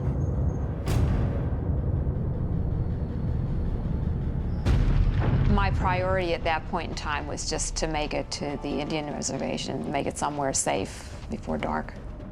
Hello! But as night falls, Linda and Coco are just tiny specks in the vast canyon floor. Is anybody there? Yeah, I was totally alarmed with getting dark and not being where I needed to be. That was my realization that I wasn't on the right trail. And with the light fading, Linda has no chance of retracing her steps to her backpack. You start thinking about the worst sort of things that can happen. Help! And just kind of overcome by fear. Is anybody there?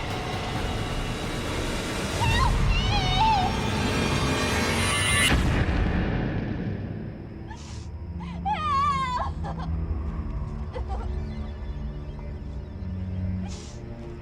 Help! The first night was devastating. It was very, very scary. You just can't see, other than the stars that are out. There's no artificial lighting of any kind.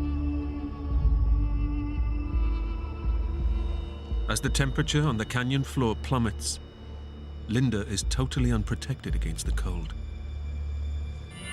In my backpack, I had my sleeping bag, and I had all my food supply and my water. In the pitch black night, it's impossible for Linda to find her backpack. So without that, I really had nothing to protect me from the elements and nothing to sustain me. Her only source of comfort is her best friend, her pet dog, Coco Jin. Coco Jin just stayed by me. I was thankful to have him because we could cuddle up with one another, and he would offer some warmth. I cried off and on, I think, the entire night, just out of fear and not knowing what was going to happen to me.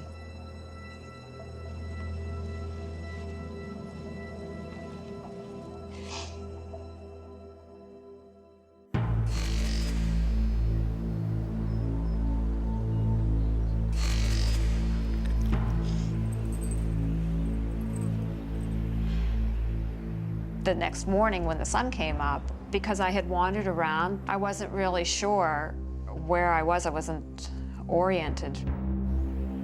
During the night, Linda wandered off the trail and has now lost her bearings in the maze of the Grand Canyon Valley. She's completely stranded in 2,000 square miles of barren wilderness.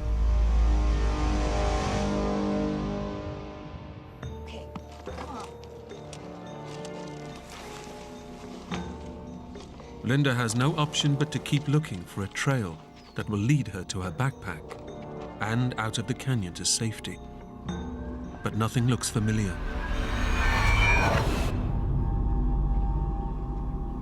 As I would follow trails, they would just lead nowhere. It's very difficult to see any kind of distance because there's all these little side canyons and walls, and you're like a rat in a maze.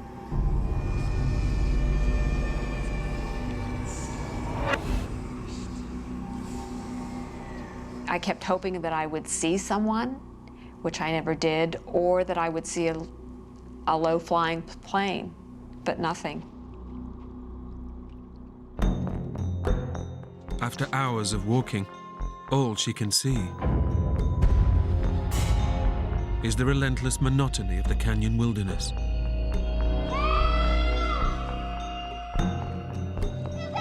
I did a lot of hollering and screaming, just hoping that someone would hear, especially, you know, in the canyons, because noise can carry.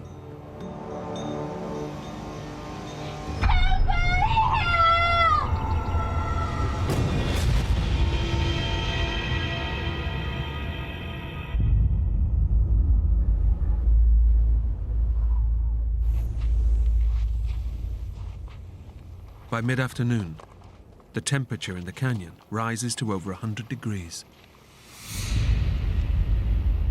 And neither Linda nor Coco Gin have had a drop to drink in nearly 24 hours. I remember getting very, very hot.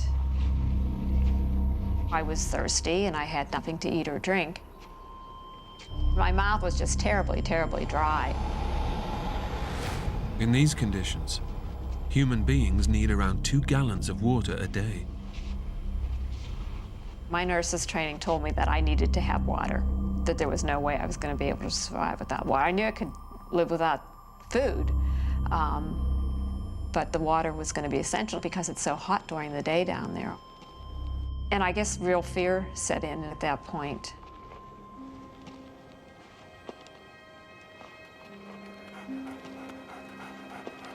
Coco. Come on. If I had been completely alone without the dog, I think I would have fallen apart. Tired? Pretty tired right now. I would talk to him. I'm sorry I got you into this, Coco. But we'll find our way out, you know, trying to keep positive. But by early evening, Linda realizes she and Coco Gin are still completely lost within the vast wilderness. I knew I was going to be down there another night.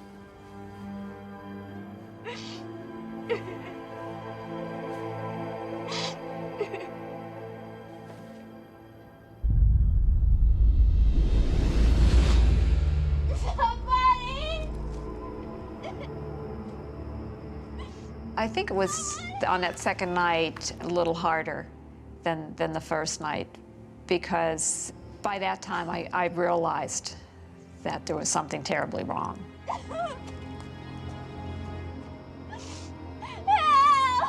I don't think that I was as hopeful in regards to finding my way out.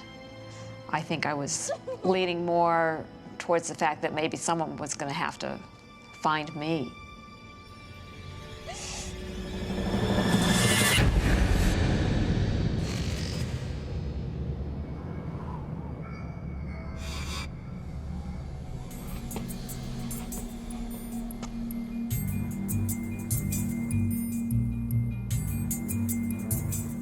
Day 3, I knew it was Monday, and I said, well, you know, I survived the weekend down here, but I still knew I had to find water. Every year, around 4 people die of dehydration in the canyon. In this heat,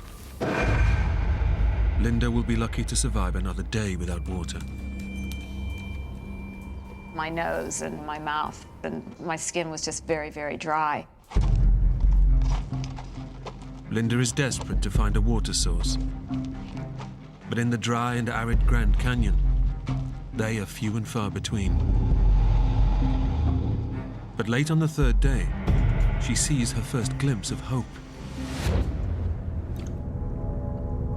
In front of me, I could see that it was dripping.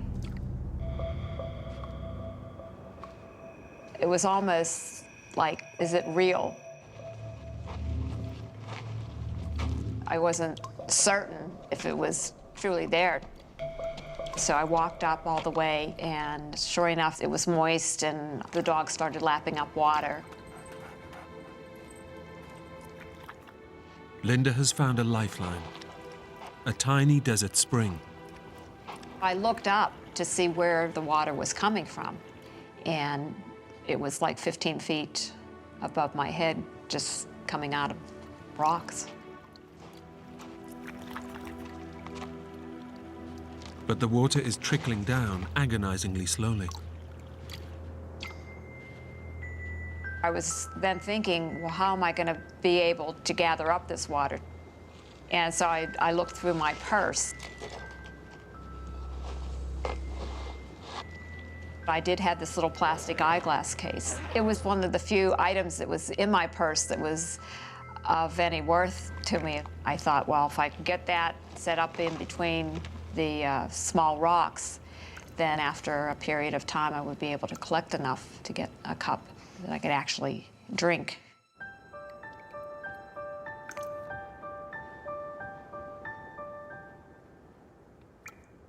It probably took an hour or so to maybe get like a cup of water.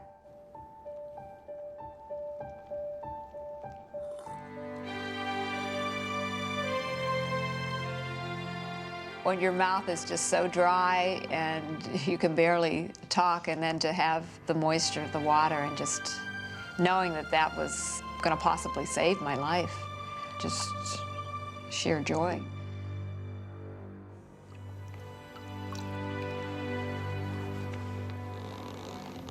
The drips supplied just enough water to allow Linda to regain her strength. I knew that it was going to be important for me to stay there to kind of like regroup and recover a little bit, because my feet were swollen and I had blisters on them, and I was just exhausted.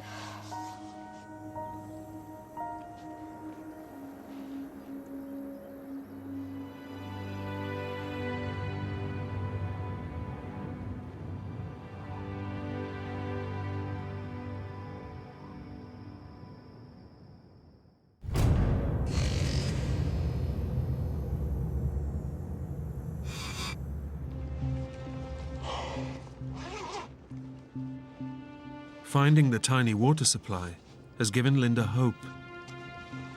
But the next day, she looks in her diary and makes a devastating discovery. I was due back on the 13th of August, so I knew I had at least another 10 days, a week and a half, before anyone would actually realize that I was missing.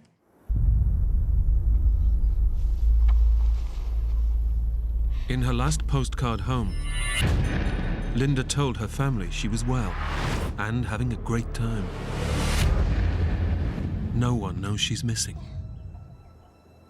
If she's to have any chance of survival, the independent spirit that brought her here alone is going to have to get her out.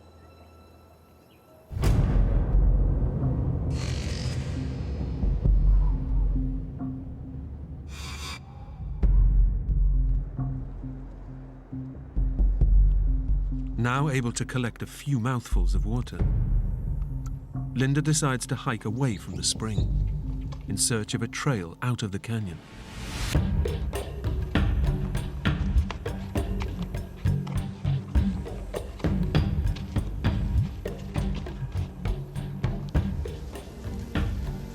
My new plan was to drink as much water as I could before I would set off that day, so I would be hydrated, and then follow a trail and see where it would possibly lead to. As long as I can retrace my steps and get back to my water supply, because I knew that that was paramount.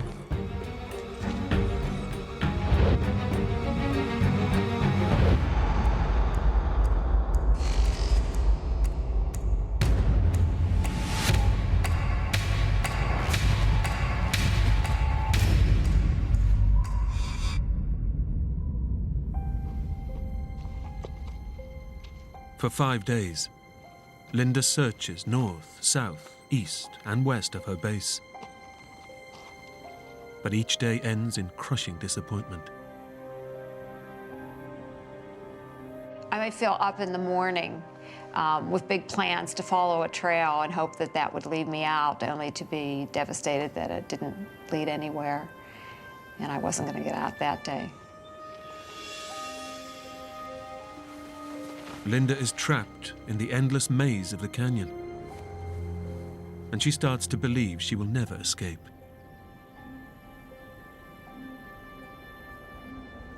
I was just totally depressed.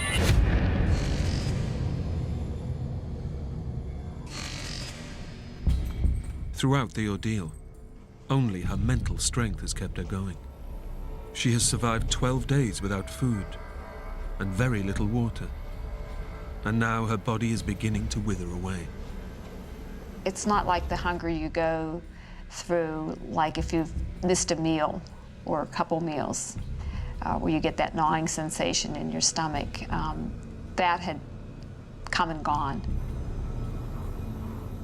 Having used up all of its fat reserves, her body is now eating itself away. I knew that I was losing weight just the way that my clothes were hanging on me. And I had a belt that I would have to adjust every couple of days so my pants would stay up. So I knew that the lack of food was taking a toll on my body. Without food, her meager water supply and the companionship of Coco Gin are the only things keeping her alive. Coco, no! But when Coco knocks over 2 hours worth of carefully collected water, it's too much for Linda to bear. Stupid dog! I was annoyed, and I hollered at him, and he knew I was angry with him. Frightened by her outburst, Coco disappears into the canyon.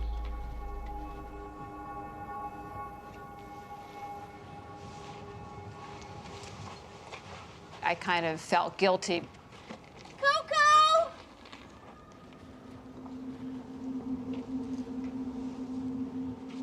Terrified at the prospect of being left alone without her best friend, Linda is desperate to find Coco Gin. Coco!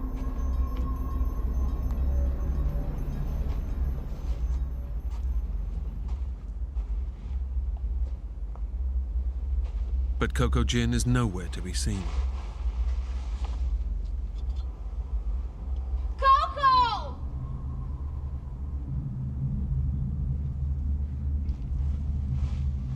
It gradually dawns on Linda that she might never see him again. I thought maybe once I got back there that night, he'd be waiting there for me. Coco!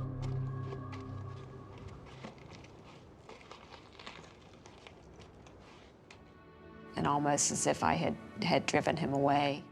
Coco! And by mid-afternoon, it's clear he's gone for good. I was devastated. My one and only companion that I had down there. I was completely alone. After 11 freezing nights out in the wilderness, a violent storm blows into the canyon.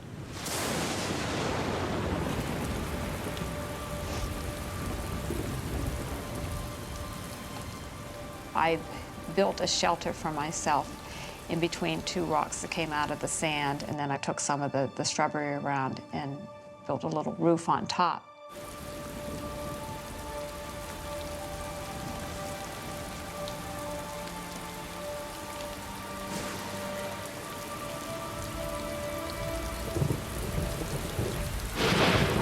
But the makeshift shelter does little to keep off the torrential rain and provides no defense against the predators lurking in the undergrowth. As I was trying to fall asleep, I heard some rustling. I became alert and threw a handful of sand in the direction that I thought I heard the sound. And then I heard a hissing sound.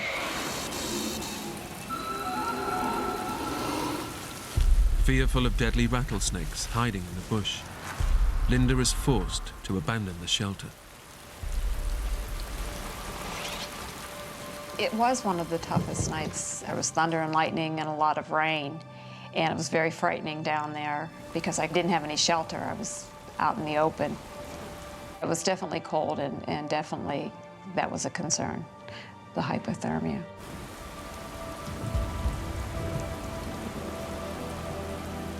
Alone, miles from civilization, Linda knows she must find the mental strength to survive.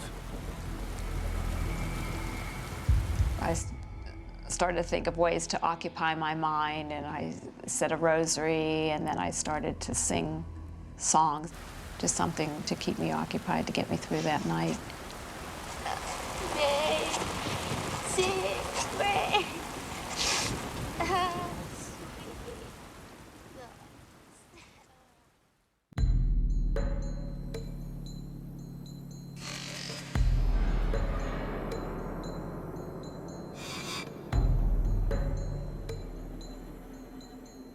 Linda has been making daily hikes away from her base to try to find a way out of the canyon. But she can only venture an hour from her water supply before thirst drives her back.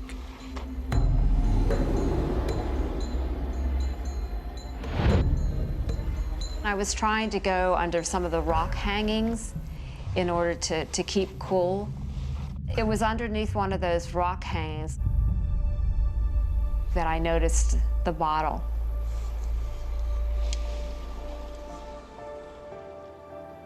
The bottle is a glimmer of hope. This was something portable that I could carry water in and go out and hike even further away from my main water source. Linda knows that finding the bottle might just save her life. If she can fill it with water, she can travel further than ever before, and maybe find a way out of her ordeal.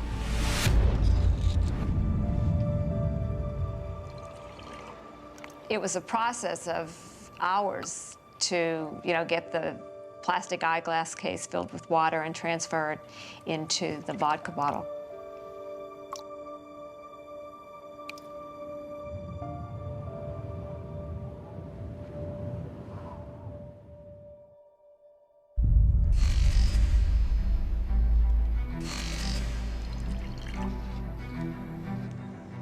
For the first time in 13 days, Linda sees a chance of escape.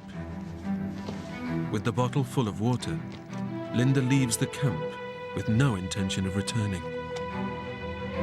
This time, she plans to just keep on going as far as she can.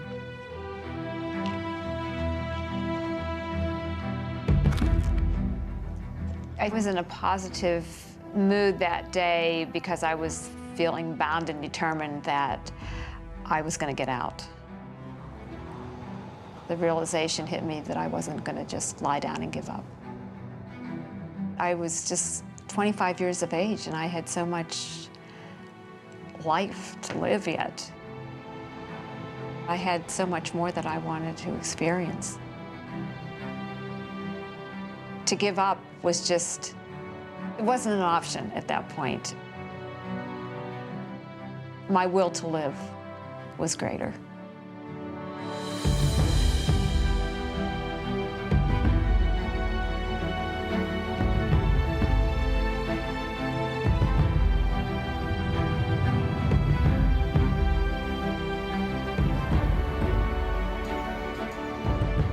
But after 2 whole days of wandering, she's still trapped on the floor of the valley, unable to see above the sheer rock faces. I thought that if I could climb up higher on some rocks, that I could get a better view and perhaps see where I needed to go. Climbing the rocks is dangerous, but it's her only chance of being able to see a possible way out.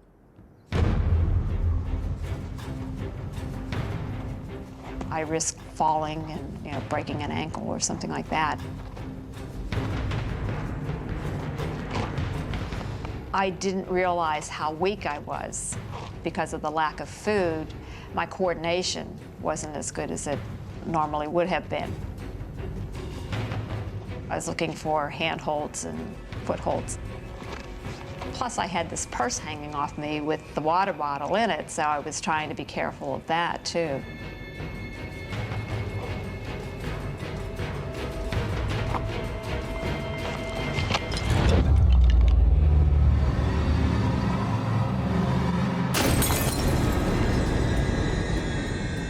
In an instant, Linda's vital water supply is gone.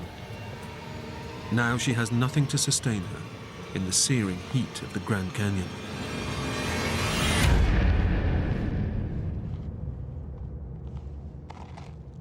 I was quite upset with myself, and then thinking that, well, now what do you have?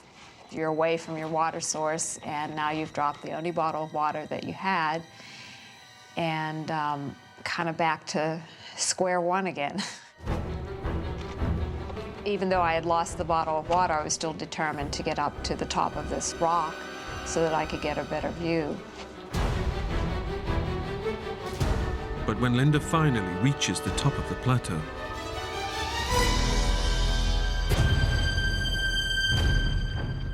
she realizes her efforts have been in vain. I couldn't get much better view than I really had when I was on the canyon floor.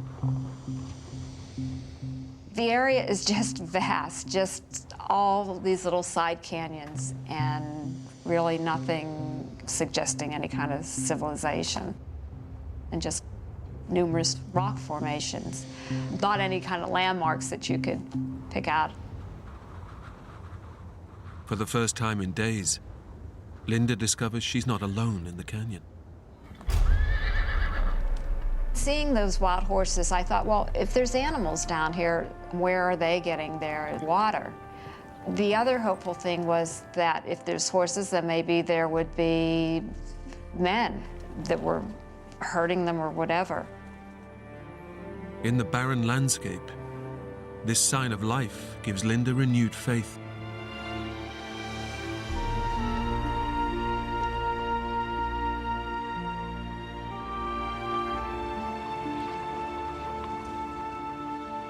I mean, you start thinking strangely, perhaps I could even get a hold of one and ride it on out of the canyon. But I realized that was probably very unrealistic because you could only get so close to them and then they would run off. So I couldn't get probably within maybe 50 feet of them, if even that.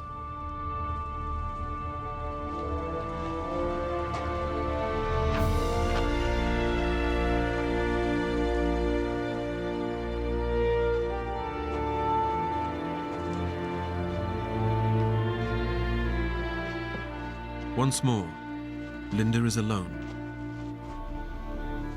But following the horses has led her to a welcome sight. I noticed pools of water, and I remember looking at it and seeing little insects or whatever swimming around in it, and I thought, well, I don't really have any other choice except to drink it because that's the only way I'm going to survive. The water was kind of bitter, but it was wet, and I knew it would get me through another day.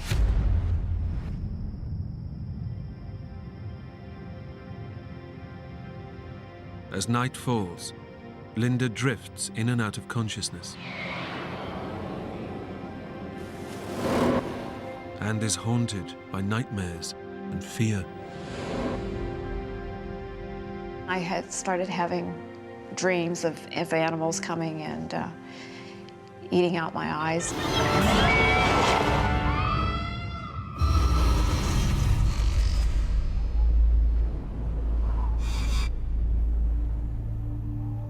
Now seriously malnourished, Linda is starting to fantasize about an end to her hunger. I began thinking about food quite a bit. And so I would kind of just sit there on a rock, you know, and think about dinner menus, writing those out in my journal.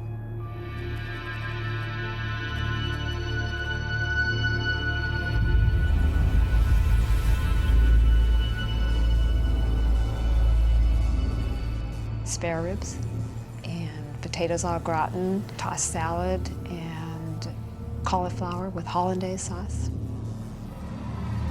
So kind of vicariously, I was eating through my menus that I would write.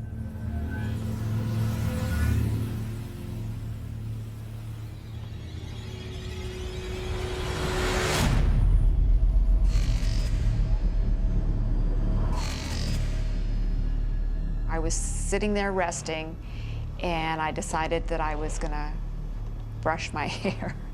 For what purpose, I wasn't sure.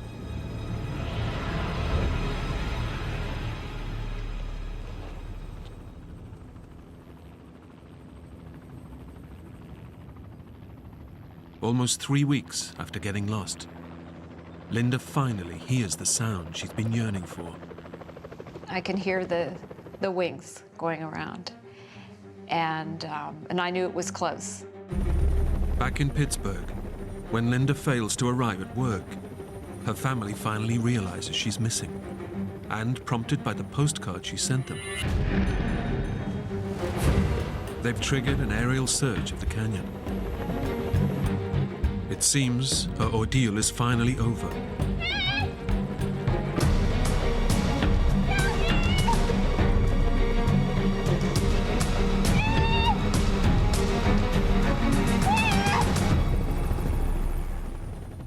But Linda is impossible to see from the air.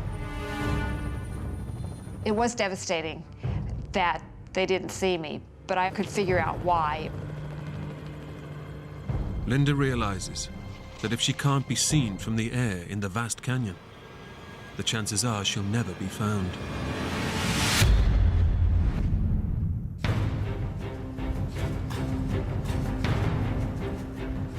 Linda's brother and sister-in-law have now joined the search. But when they arrive at the campsite that Linda began her hike from, they're greeted with a sight that fills them with foreboding. That's her car, right? Yeah. Linda's car has been broken into, but is still exactly where she left it almost 3 weeks ago. We were told that there was virtually no chance that Linda would be alive if she were lost in the canyons. There wasn't much chance we could even find her body.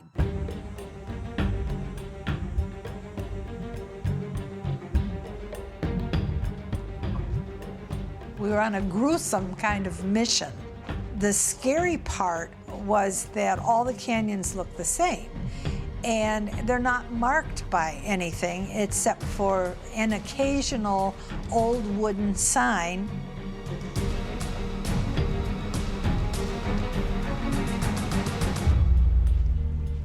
They arrive at the same sign where Linda mistakenly turned right and out into the wilderness. Which way do you think? I don't know. Will Canyon? This way. Maybe. Linda's brother and sister-in-law turn left towards the Supai village and away from where Linda remains stranded in the canyon.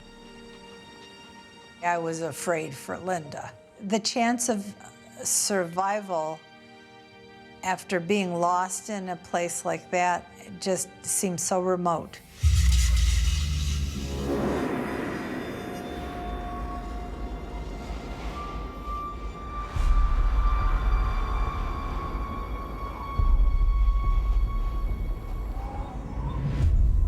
Mentally and physically exhausted and dangerously dehydrated,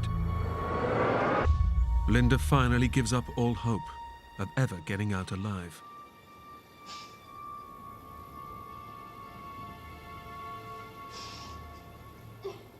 Now, death is her only way out. My priority was to find a place where I could just fall asleep and then hopefully die in my sleep.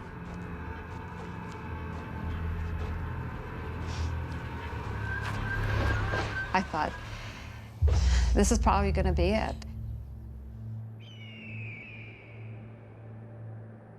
I remember lying down and thinking, if I could maybe just die in my sleep, that would be the most peaceful way to go.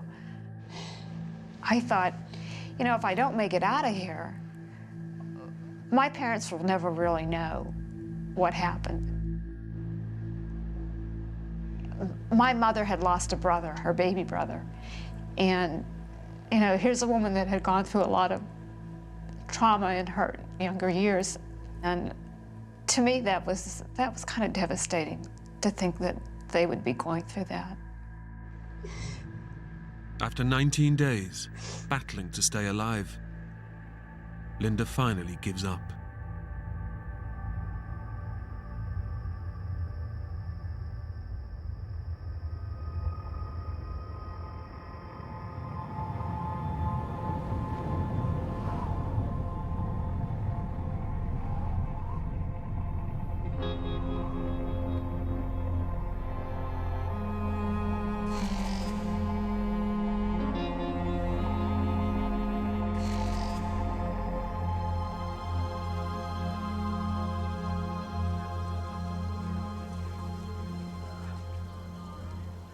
I heard voices, and it was almost like, is it a figment of my imagination, or is it for real?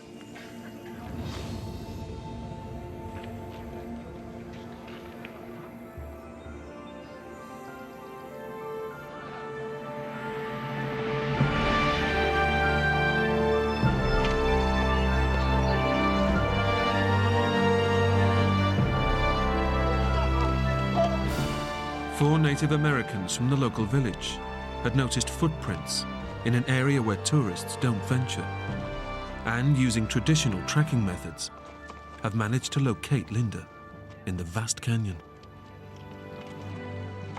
You could tell by the looks on their faces that they were kind of amazed to find me alive. It was just joyous.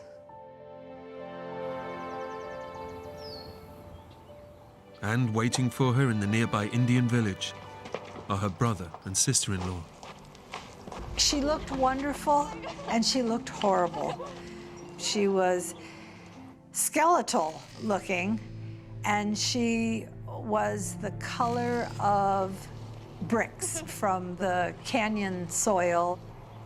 It was just very emotional. It was the best feeling in the world. The three of us just grabbed each other and put our heads together and just howled, really. You know, the tears just flowed. But then, for Linda, the best surprise of all. The locals have also found Coco Gin, wandering lost amidst the canyon. That was a happy reunion, too. Yeah, I was very happy. There was a lot of things that I didn't do correctly, a lot of things, and I, to this day, can't figure out why. With all the big mistakes that I made, you know, how I was able to survive. Despite her ordeal, Linda made a full recovery and went on to get married and raise a family. I just didn't think it was my time to go. And that stayed with me, and the persistence and the will, the strong will to survive.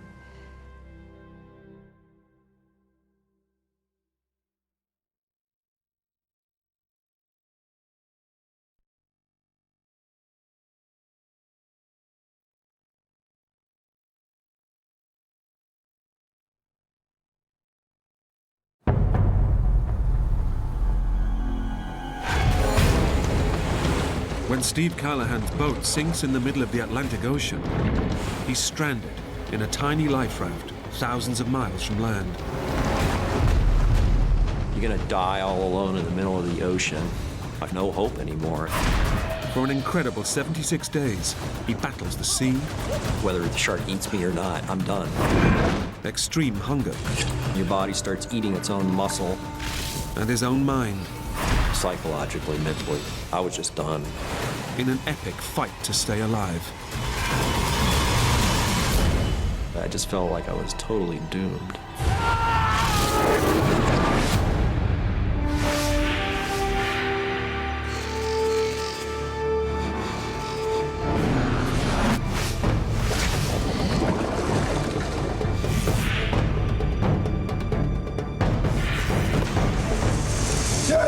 Help me!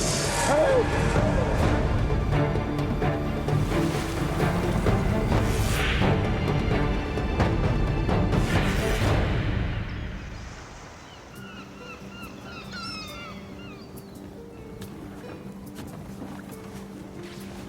29-year-old Bostonian Steve Callahan is halfway through the sailing trip of a lifetime. I remember the first time I went out sailing. I love the immediacy of it. You can go off and have an adventure. He's already sailed from the USA to the Canary Islands and is now heading off on the 3,500-mile return leg, back across the Atlantic to the Caribbean. Testing. I figured on the very outside it would be a month to get to the Caribbean, but I'd probably make it in a few weeks. For Steve, the trip is an adventure and also a means of escape. My life was in a bit of a shambles. My marriage had gone south and we had split up. There I was, ready for a new stage of my life.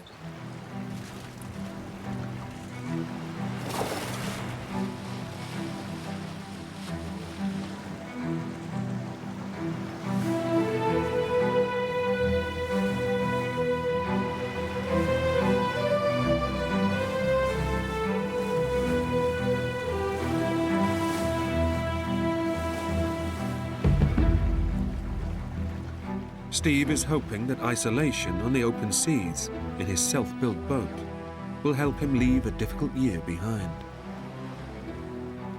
I was really on my own out there, which was fine. I didn't need people. I didn't really need the society so much. I pictured myself more as like a sea creature.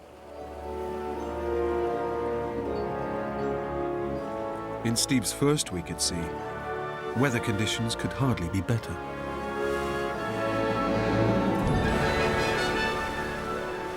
When I left the Canary Islands for a week, I had just the most idyllic sail. Everything was just beautiful, and I'd listen to my radio and play the boat like a drum. Do my exercise. I had this whole exercise routine on the boat. It just felt completely at home there.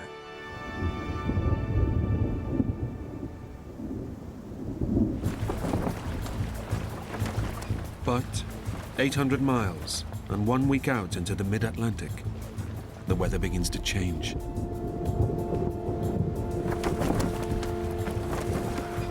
The weather just started turning dirty. It was probably blowing 35 or so knots. And the waves started growing. For an experienced sailor like Steve, it's nothing out of the ordinary. I'd seen a lot worse weather before.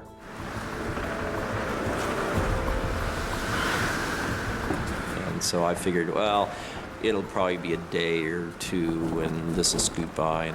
I wasn't worried. Everything was fine.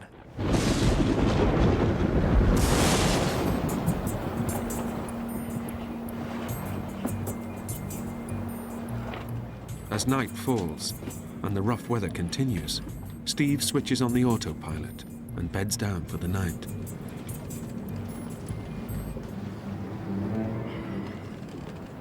People think that sailing is a very quiet undertaking. It's not.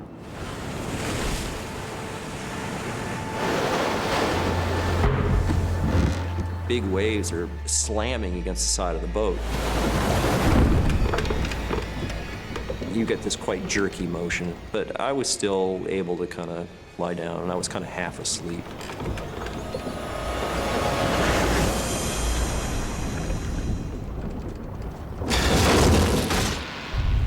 All of a sudden, there was this big bang on the side of the boat. There was just this huge flood of water immediately. Steve has no idea what he's hit, but the boat's hull has been torn apart.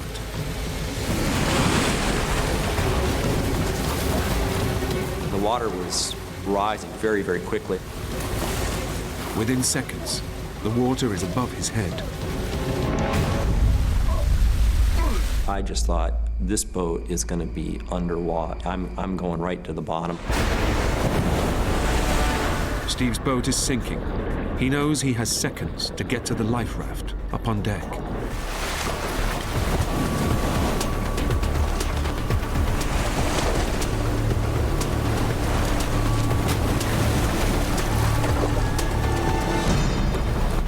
So I yank on the line, and if the line keeps coming out, no, nothing. This didn't work at all.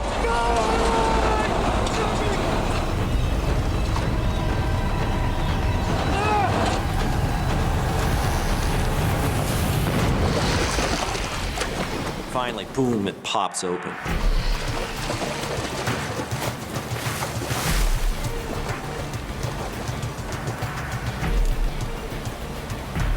Steve makes it to safety. But just as he's about to cut himself loose, a terrifying thought hits him. With the equipment that's in the raft, I will not last very long at all. Everything he needs to have any chance of survival is stowed deep inside the flooded boat.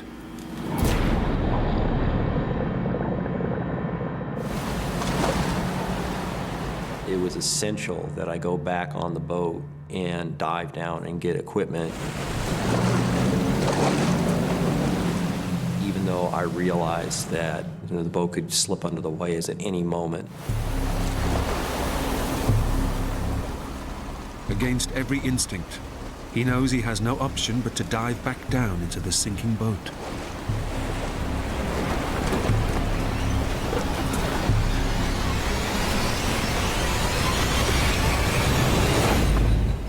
It was all dark in there, so I couldn't really see anything. I could feel the ditch kit. It was tied down. And I started cutting away.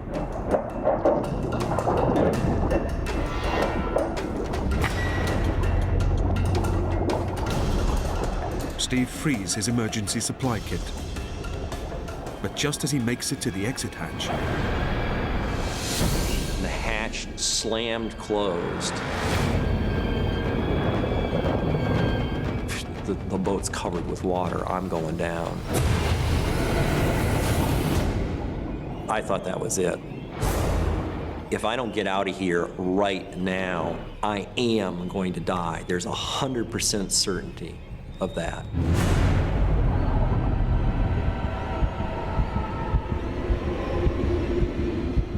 But just as Steve's lungs are about to burst, a huge wave breaks across the boat.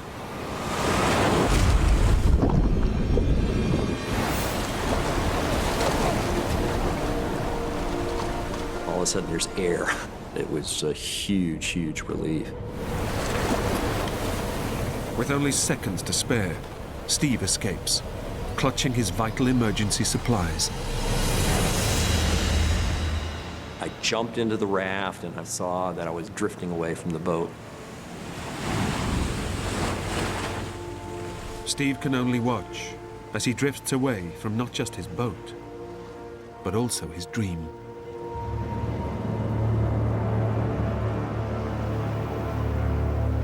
I went drifting off into the middle of the Atlantic Ocean. It just was kind of devastating.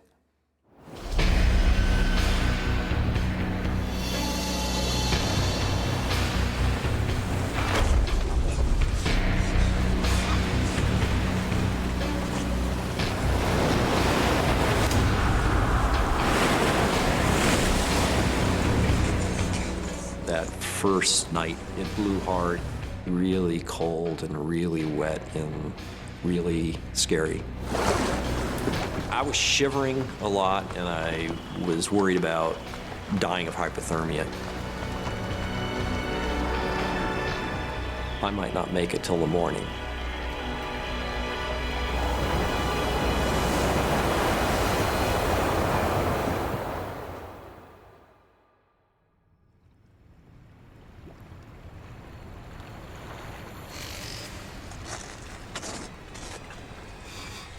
Dawn breaks to reveal the true horror of Steve's situation.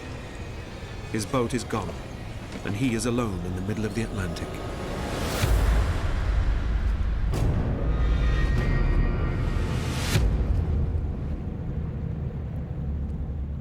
I'm a long way away from anybody, and I'm in a very empty part of the ocean as well.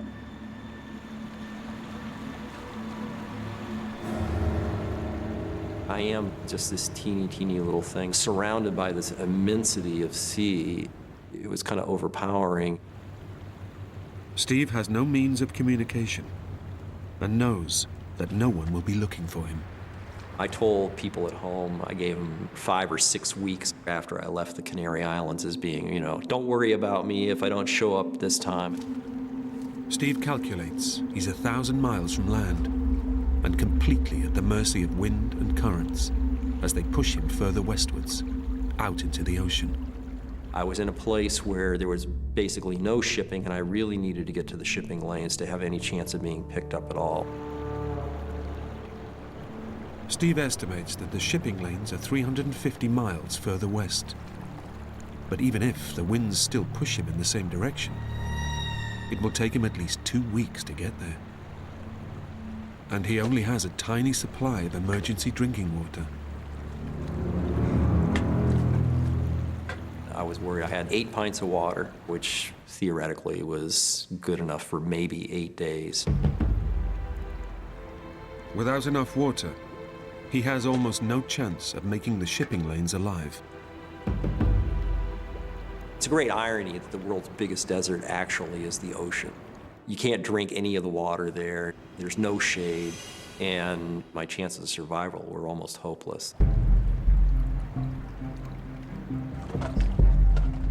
Along with a harpoon and a few other supplies he rescued from his boat, Steve discovers 3 emergency water purification kits, known as solar stills. The solar stills that I had were created during the Second World War for downed pilots. I never knew anybody who'd actually used them before. I've got 8 pints of water. It's over 2 weeks before I reach the shipping lane. So the solar stills were absolutely critical to any long-term survival. Steve fills the still with seawater, knowing that the heat of the sun should separate the salt from the water.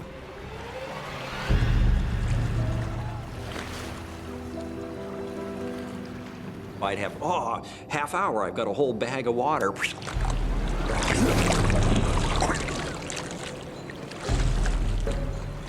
I kept trying them again and again and again. Steve cannot figure out how the solar stills work. It's seawater. It was just seawater. It just didn't work at all. And now he faces his first full night adrift in the ocean.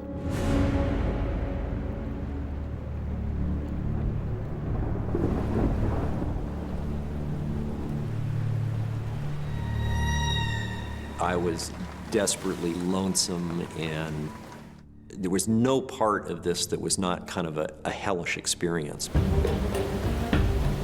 Steve knows that it's essential he solves his drinking water problem, and the storm gives him an idea. I knew that most survivors had relied on collecting rainwater. If Steve can use the raft's canopy to collect rainwater, he may have hit upon an answer.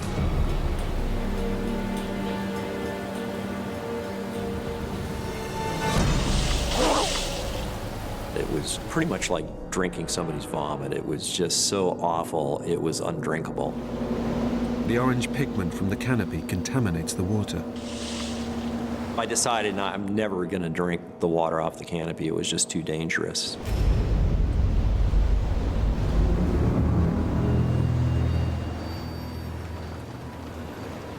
Steve's quest to find solace out at sea has resulted in horrific isolation, and he can see no way out of his ordeal. I wrote my own epitaph that day.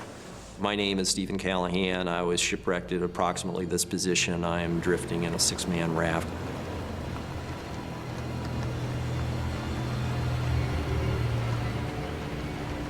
I'm doomed. I just felt like I was totally doomed.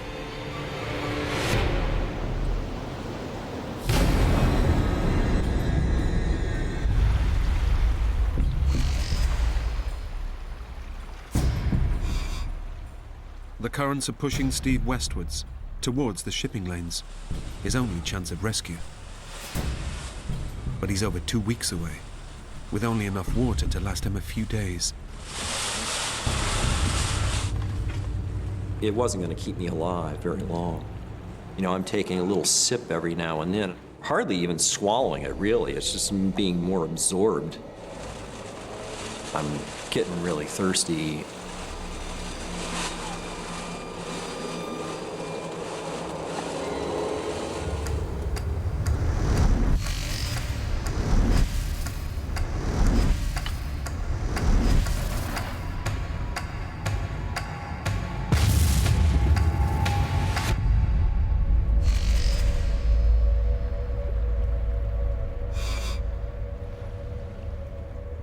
Steve ekes out his supplies for a whole week, but knows his only hope are the solar stills. But first he must understand what he's doing wrong. It was critical to figure out how to use these things. Just like go back just from square one and try to figure out how does this thing actually work.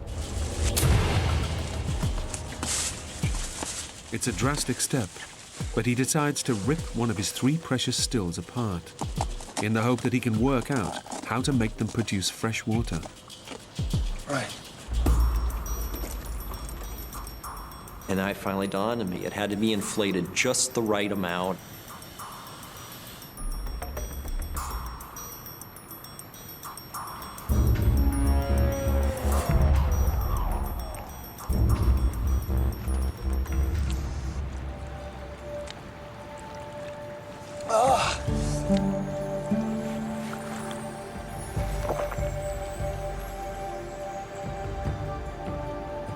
To get the solar still to produce, I'm talking a spoonful of fresh water was like the hugest high I could possibly have.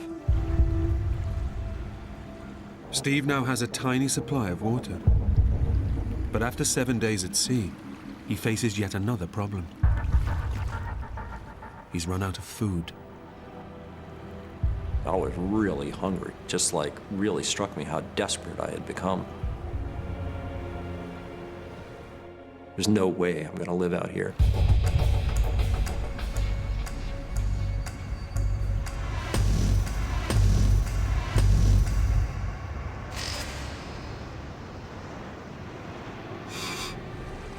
But just as Steve is beginning to think that the ocean is bereft of life,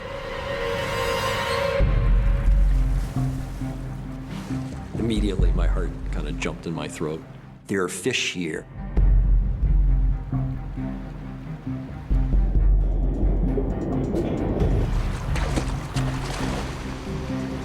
I knew right away that if I'm fishing with a spear in an inflated raft, I'm taking a big chance here.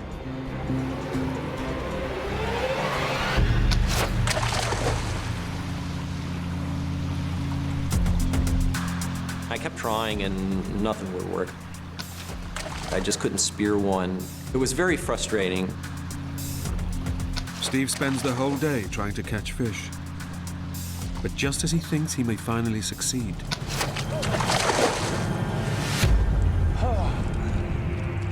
the firing mechanism on his spear gun breaks.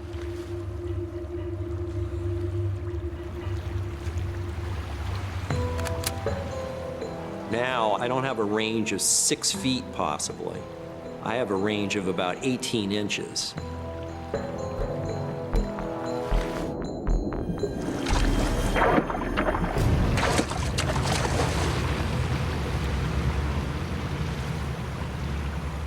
I was really hungry. It just really struck me how desperate I had become at that point.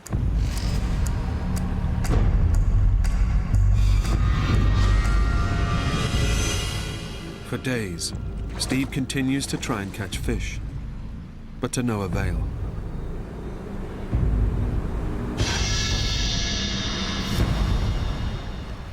In the physical sense, it was incredibly depressing. In terms of what I'd felt like I had done with my life, it was depressing. It was the most hellish time in my life.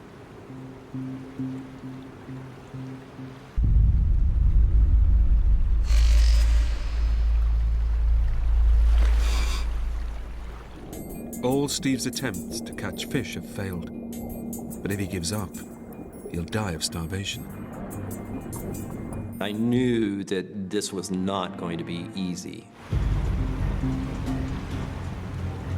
The fish has got to be right under the spear tip.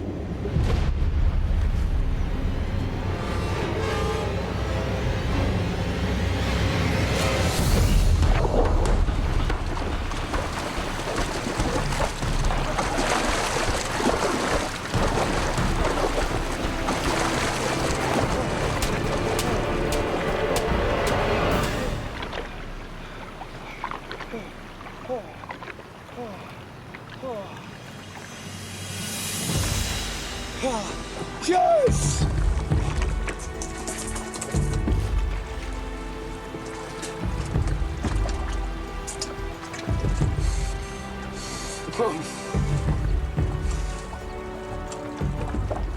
By day 14, I've caught my first fish and I've produced water. So now, as long as the raft stays in one piece and I keep my act together, I might be able to live out here indefinitely. For the first time in 14 days, Steve has a sense of hope. But the vast and deadly ocean is not about to let him rest.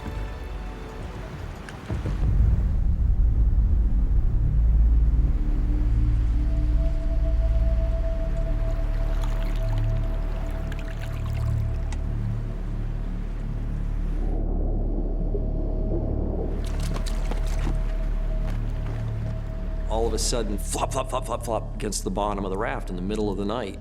It was like, what's going on? Boom! The whole raft's lifted up, just punched off the surface of the ocean. Whoa, what the hell was that? A massive shark is attacking Steve's life raft. It was gonna rip apart the raft. And then I'd be left in the water and forget it. Whether the shark eats me or not, I'm done.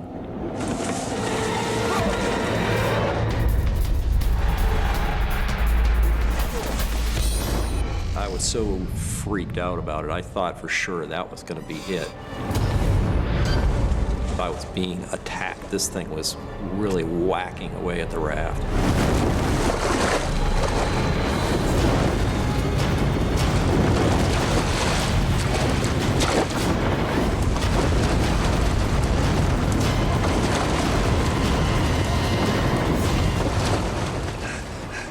Finally hit it a few times with a spear, and then it went away.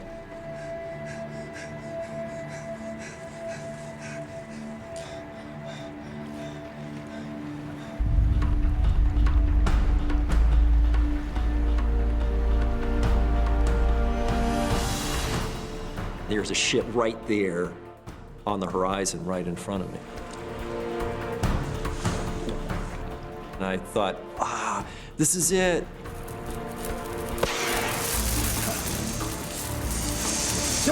I'm here! After 15 days lost at sea, Steve has finally drifted into the shipping lanes. Come here! Yeah! Come here! And it's perfect conditions, it's fairly calm out, completely black night, perfect for flares. Help!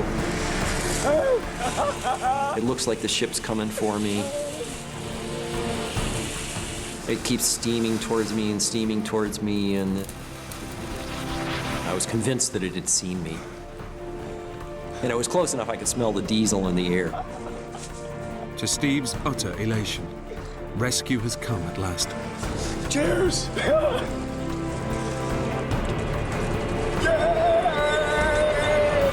And then just goes right by me.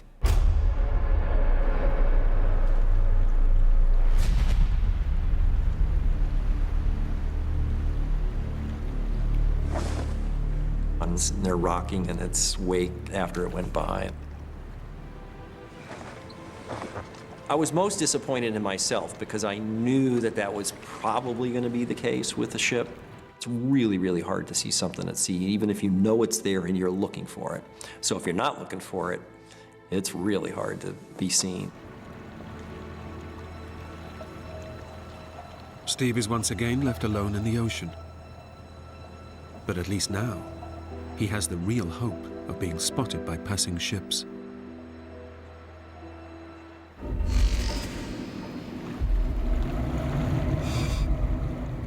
all the way around the clock. I would just give a really careful look all the way around the horizon.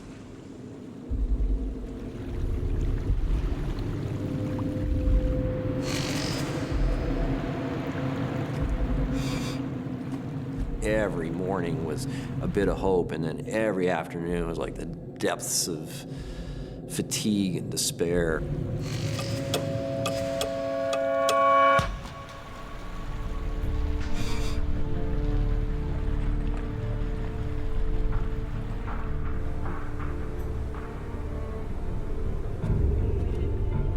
Over the next 10 days, Steve spots only a handful of ships. They all sail by. I've seen ships, I've signaled them, nobody stops and picks me up. Steve slowly begins to realize that the shipping lanes are just as empty as the rest of the ocean. Having that whole fantasy blown to hell, basically, was definitively the hugest down.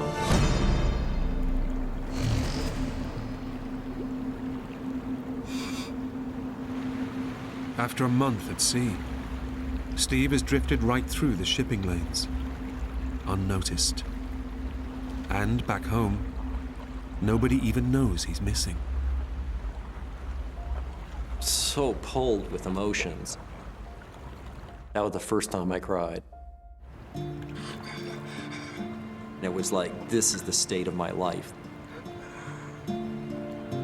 What are you doing out here? My life just seemed completely and utterly as open and empty as the ocean.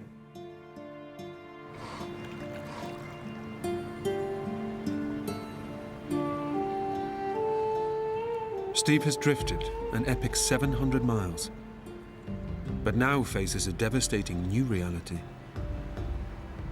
His next chance of rescue won't come until he reaches the Caribbean, another 1,000 miles away.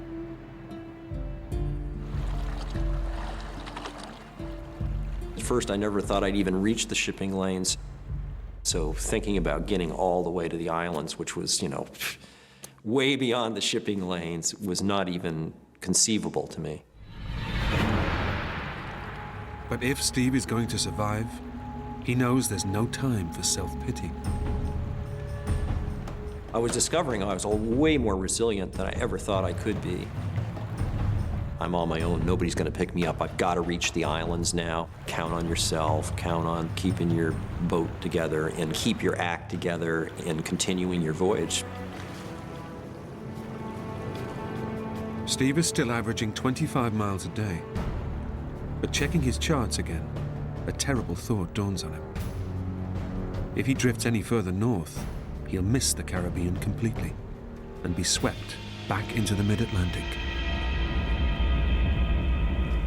I would have been in a voyage of indeterminate length, years possible. I'd be a total disaster.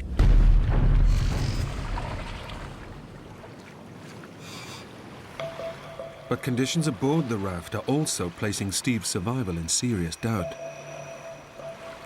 The environment was just incredibly horrible. I could never stretch out straight in the raft, so I'd lie down kind of curled on my side, getting cramps in my legs, so I could sleep about an hour at a time. I started developing all these little saltwater sores. And you're sitting in a salt-encrusted environment, so you're having literally salt rubbed into the wounds 24/7.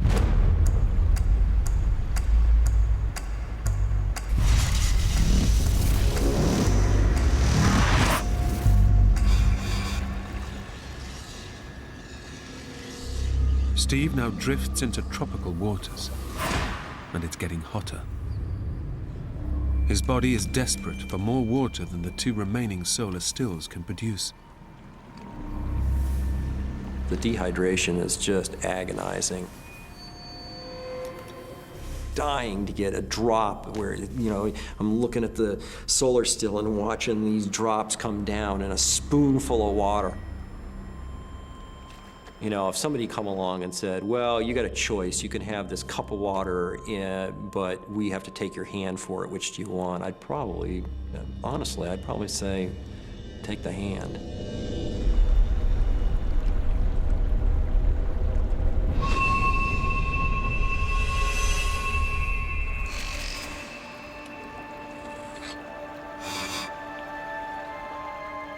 Steve is also increasingly ravaged with hunger. I was starving all the time. And your body starts eating its own muscle.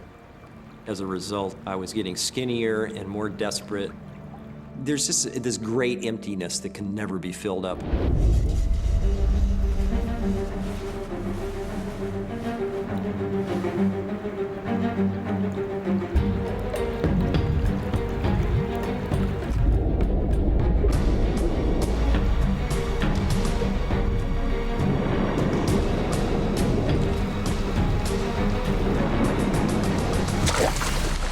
I speared the Dorado.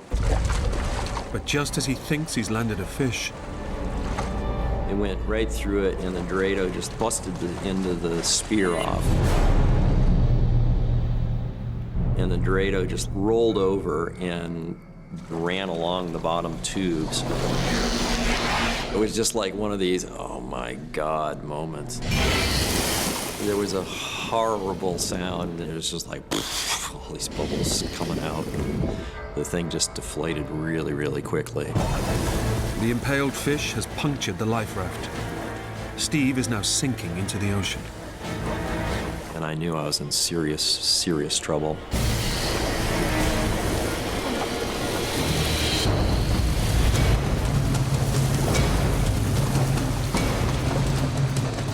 Pretty short order. The whole bottom tube was completely deflated. It ripped a hole about that long in the tube. I thought that I could go indefinitely as long as the raft was in one piece, and now the raft isn't in one piece anymore. Maybe this is going to be the end of the line. With the crucial bottom ring of his raft damaged, it is now too unstable for Steve to fish or collect water. It was like I was walking in rubber quicksand. Plus, it's not really drifting very fast with the wind. So I'm not going to make it if I don't find a solution. I kept getting a repair on there, and I wound stuff around it really tight, and I'd pump it up.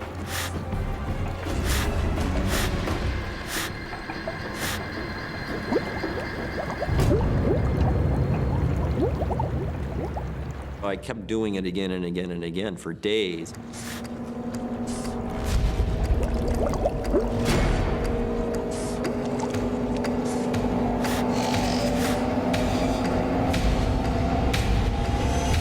Please. Oh. It was really very depressing because I just didn't think that I could fix it.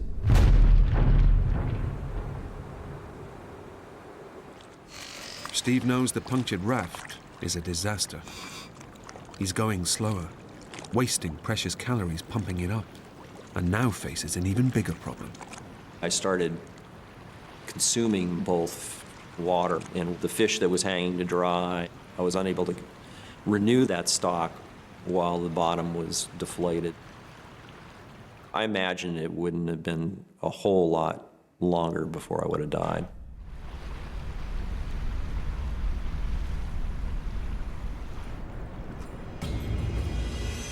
For 10 days, Steve exhausts himself trying to keep the raft inflated, but fails. After battling to stay alive for so long, it's the final straw. I was absolutely beat. That was it. I gave up. I just laid down. I was like, I just totally broke down.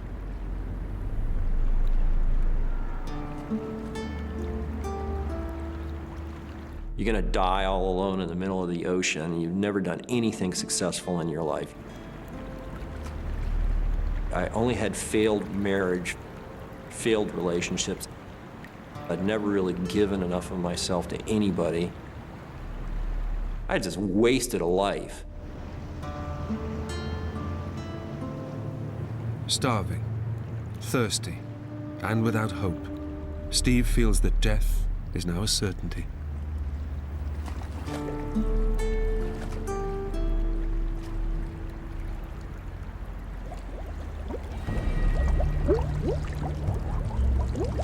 And then I got scared. This is very real, and you're gonna be dead in a matter of hours if you don't snap out of it. And get yourself together. In a final act of desperation, Steve searches for anything that might save his life. And it just, something happened and it just clicked and I go, oh yeah, the fork. Steve hopes that a fork might just be strong enough to secure a patch to the raft.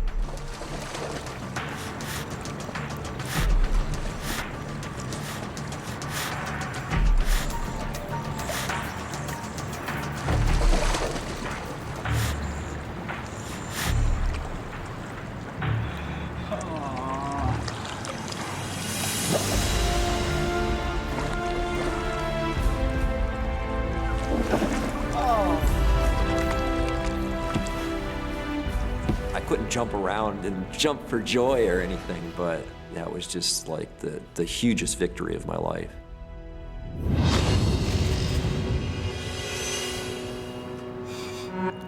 But Steve's elation is short-lived. His supplies have virtually vanished.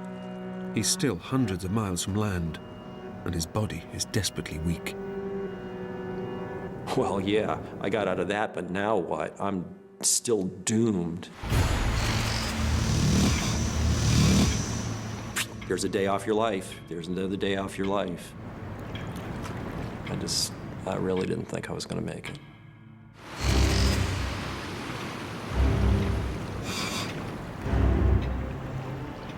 It really was a period of just hanging on. Oh my God, this is such marginal life. Looking at my watch and thinking that minutes had passed, looking at it again and it being like 30 seconds had passed. It was like, it just seemed to drag on a really long time.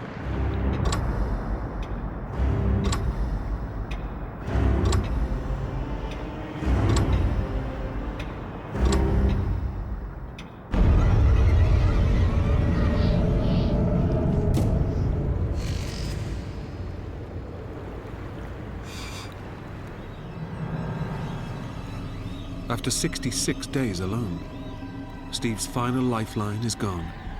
His solar stills have reached the end of their working life.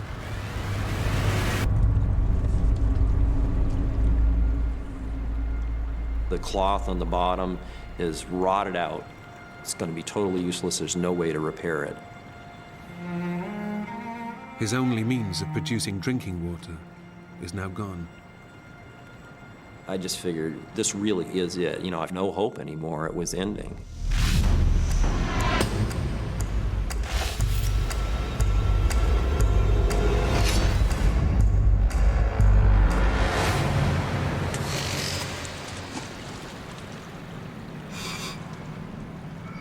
Steve now only has 3 cans of emergency water left, and his body's toxic salt levels are pushing his sanity to the limits. The physical part of me is going, hey, there's water over there, let's go snag that. But there was that overbearing rational part of me that was going, no, no, no, no, no, I don't care. Unless, you know, you are dying, you're not getting into that right yet.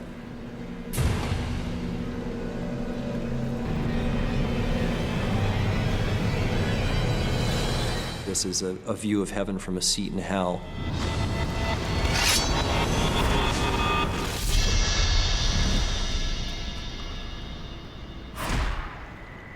Alone on the ocean for over 70 days, Steve's body and mind are now shutting down. His only hope is to reach land. I expected to see the islands like days and days before now.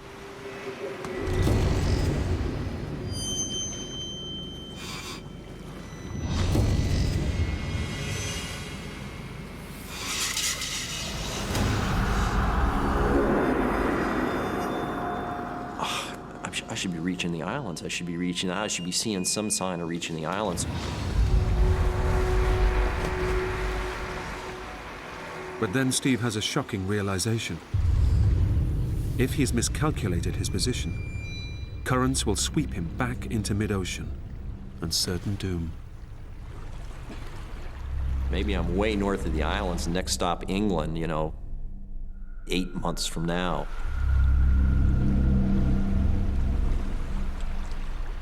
So that was tough. I was very worried that I had screwed up and I wasn't going to make it. I just don't know anymore.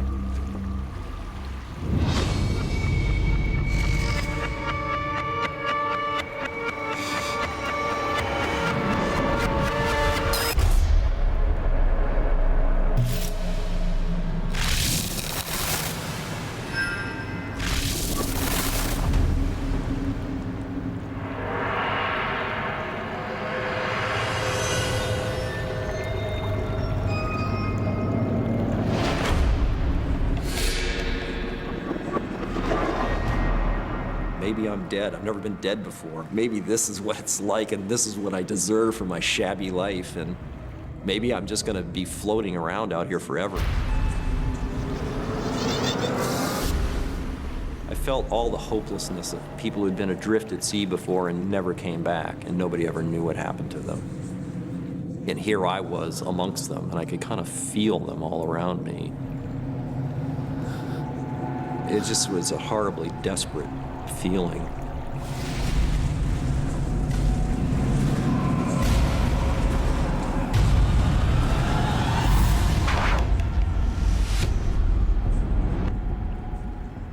It was over. I was just done. I had no more to give.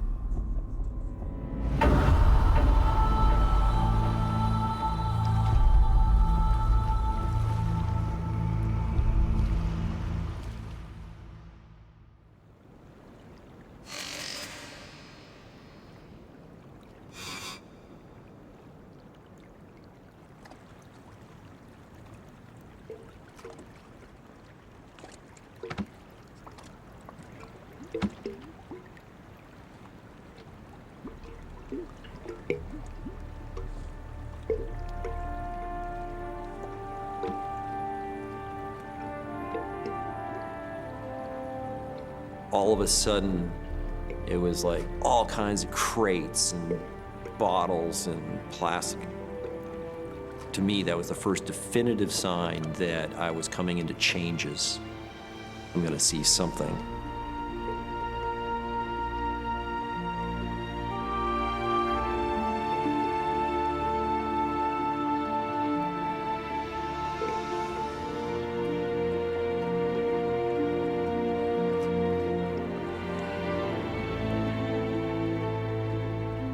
The sun rose. It was like, pff, there's an island in front of me. I couldn't have been more than 10 miles out.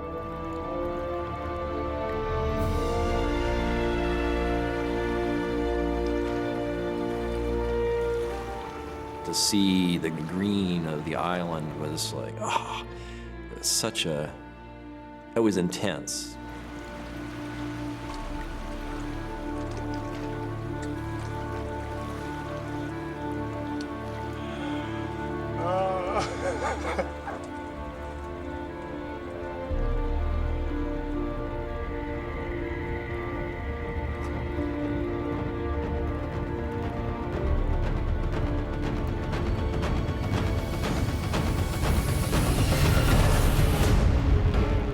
But to his horror, Steve realizes that the island is an impregnable fortress of vertical cliffs and razor-sharp coral reefs. Oh my God, I've come all this way, and there's no way I can make a landing. After enduring so much for so long, Steve can't let salvation slip away from him at the final hurdle. This voyage is ending today. No question about it. One way or the other, this is going to come to an end.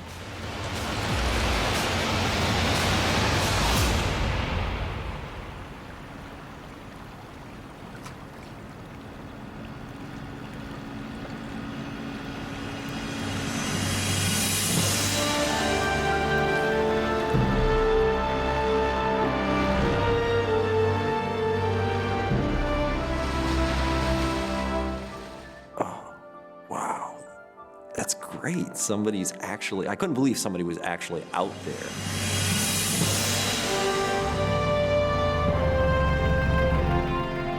On the morning of his 76th day adrift, Steve is spotted by some local fishermen. He said something to the effect of like, "What you doing out here, Mon?" You know, it's like, well, I'm not out here, you know, improving my suntan.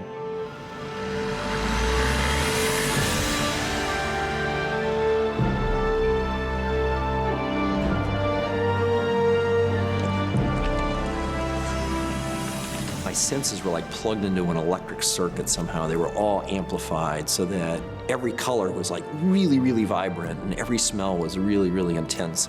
It just was like heart-wrenching. It was so beautiful to me.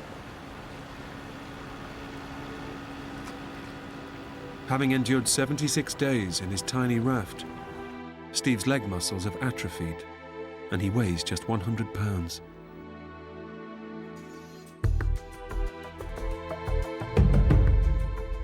After 6 weeks in the hospital, Steve is reunited with the parents he thought he'd never see again. The small island of Marie-Galante, where he's found, is just 60 miles south of his original destination, Antigua. There's nothing noble in me having survived. It's just what I did. I had too much unfinished business, and I think that kept me alive to a large degree.